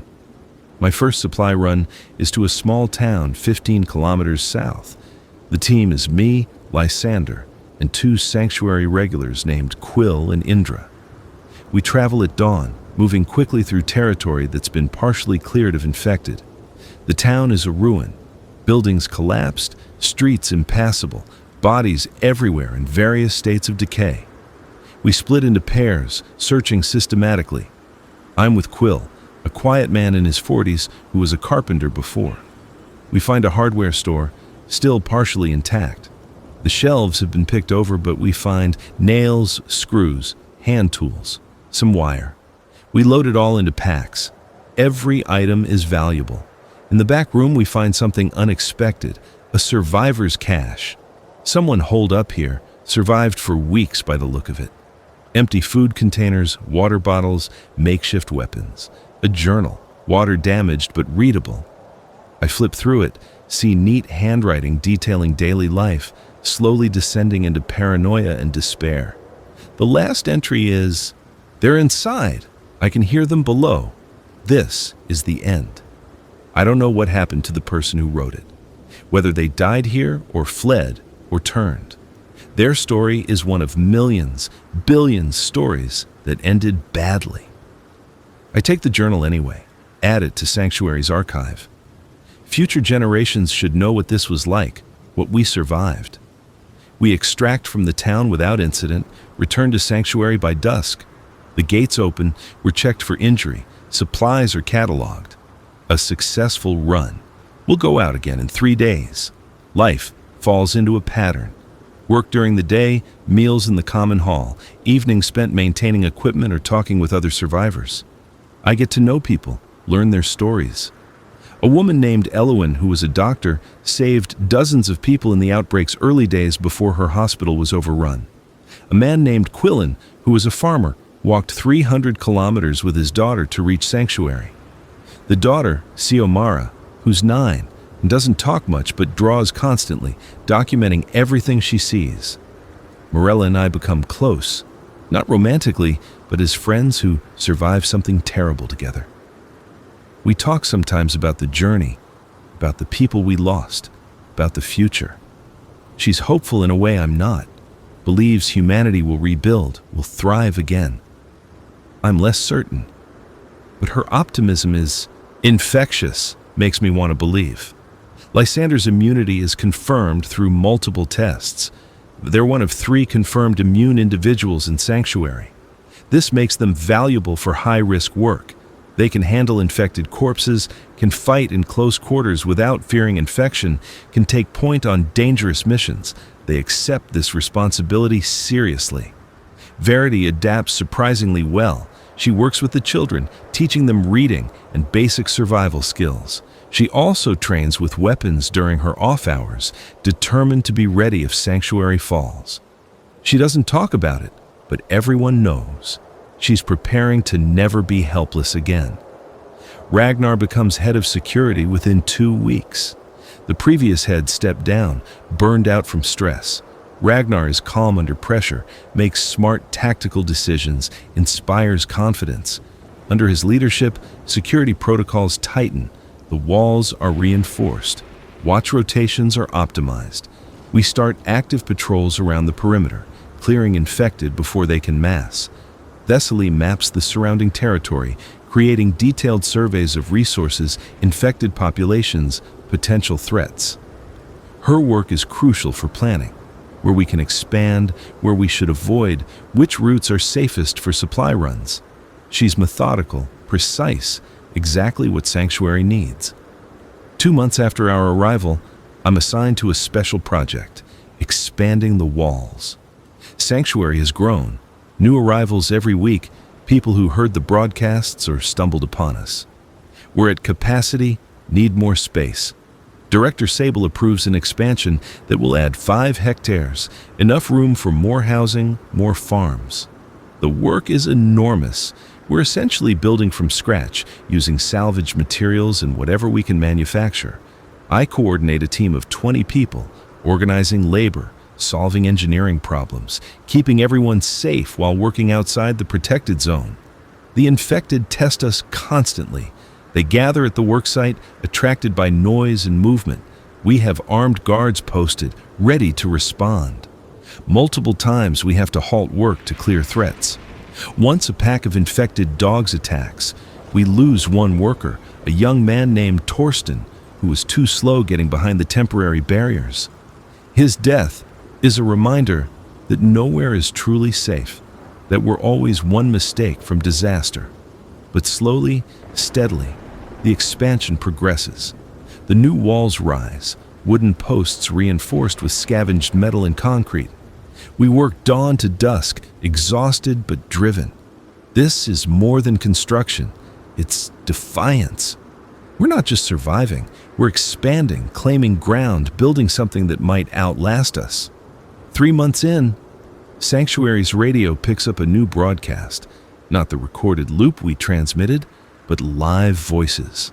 Another settlement, 200 kilometers north, calling themselves Haven.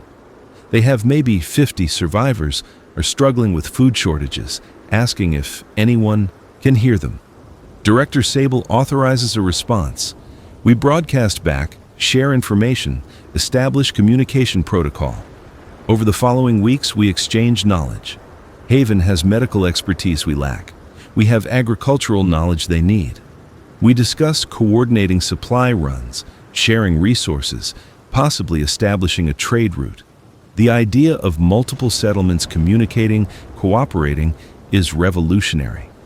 We're not alone. The human race has a future beyond just isolated pockets of survivors. Networks can form, civilization can rebuild, but it's fragile. Haven goes silent for 3 days, and we fear the worst. Then they come back online, report they had a breach, lost 8 people fighting off infected that somehow got through their defenses. They're recovering but weakened. The reminder is clear. We're all living on the edge of extinction. One bad day and everything falls apart. I'm working on the wall expansion when I hear a commotion at the main gate. Guards running, weapons drawn. I drop my tools and head toward the noise, heart racing. Another breach? Attack? But it's not infected. It's people. A group of survivors, maybe 20 of them, emerging from the forest. They're ragged, injured, desperate. Leading them is a woman I recognize, though it takes me a moment to place her. Jessamy. My Jessamy, who I thought was dead, who I haven't seen since the outbreak began. She's thinner, harder, scarred in ways that aren't just physical, but she's alive. She's here. She sees me at the same moment. Her eyes widen. Caspian, I can't speak, can only nod. She pushes through the crowd, reaches me, and we just hold each other. No words. What would we say? The world ended, and we survived, and that's enough. Eventually, we separate. She's leading this group, refugees from San Luis who survived in the city for months before conditions became untenable. They fought their way out, lost half their number on the journey here. They're exhausted, traumatized, barely holding together. Sanctuary takes them in. Standard protocol, medical checks, quarantine, evaluation. They're all clean, all survivors. The population of Sanctuary swells to 243. That night, Jessamy and I talk properly. She tells me about the city, how it fell in stages, how pockets of survivors held out for weeks, how the military tried to establish safe zones but failed, how she and a group of neighbors fortified an apartment building, survived on stockpiled food and rainwater, how the infected eventually breached their defenses, forcing them to flee, how she never stopped hoping I was alive somewhere. I tell her about the platform, about the journey through the Canopy, about finding sanctuary, about the months of isolation and fear, and slowly losing pieces of myself, about learning to survive in a world that wanted me dead. We talk until dawn. 2 people trying to reconnect across a gulf of trauma. It's not easy. We're both different now, shaped by survival in ways that can't be undone. But we're alive, together. That's a start. Over the following weeks, Jessamy integrates into Sanctuary. She's tough, competent, takes on work in the expanded farms. We don't resume our previous relationship. Too much has changed. We're different people now. But we're friends, survivors. part of the same community. That's enough. The wall expansion completes. We have a celebration, the first real celebration since I arrived. Music played on salvaged instruments, food from the farms, people actually laughing and relaxing. For one evening, we forget about the infected, about the constant danger, about the fragility of everything we've built. For one evening, we're just people, alive and together and grateful. Director Sable makes a speech. 4 months ago, we were 200 people barely surviving. Today we're nearly 250 with expanded territory, improved defenses, and contact with other settlements. We have children being born, crops growing, plans for the future. We're not just surviving anymore. We're rebuilding. We're reclaiming this world. And we'll continue to do so, one day at a time. Together. People cheer. I cheer too. Because she's right. We're building something real here, something that might last. The infected are still out there, still dangerous, still adapting. But we're adapting too. Fighting back, surviving. As the celebration winds down, I stand on the wall and look out at the forest. Somewhere in that darkness are millions of infected, waiting. But also out there are other survivors, other settlements, other people refusing to give up. The world didn't end completely. Parts of it survived. We survived. I think about the platform in the Canopy, about the 3 months I spent alone, about how close I came to giving up, to letting the infected win. But I didn't. I kept going, found others, made it to sanctuary, helped build these walls. The radio crackles nearby, someone monitoring frequencies, listening for new broadcasts. Static, mostly. Then, a voice, faint but clear. This is Outpost 7 calling any survivors. We have food and water. We need medical supplies. If anyone can hear this, another settlement, more survivors. The network grows. I smile, looking at the stars. The world ended, but we didn't. We're still here, still fighting, still building. That's all that matters. One day at a time, one wall at a time, one more sunrise survived. Tomorrow, I'll return to work on fortifications. Tomorrow, there will be supply runs and infected to clear and 1,000 problems to solve. Tomorrow, the struggle continues.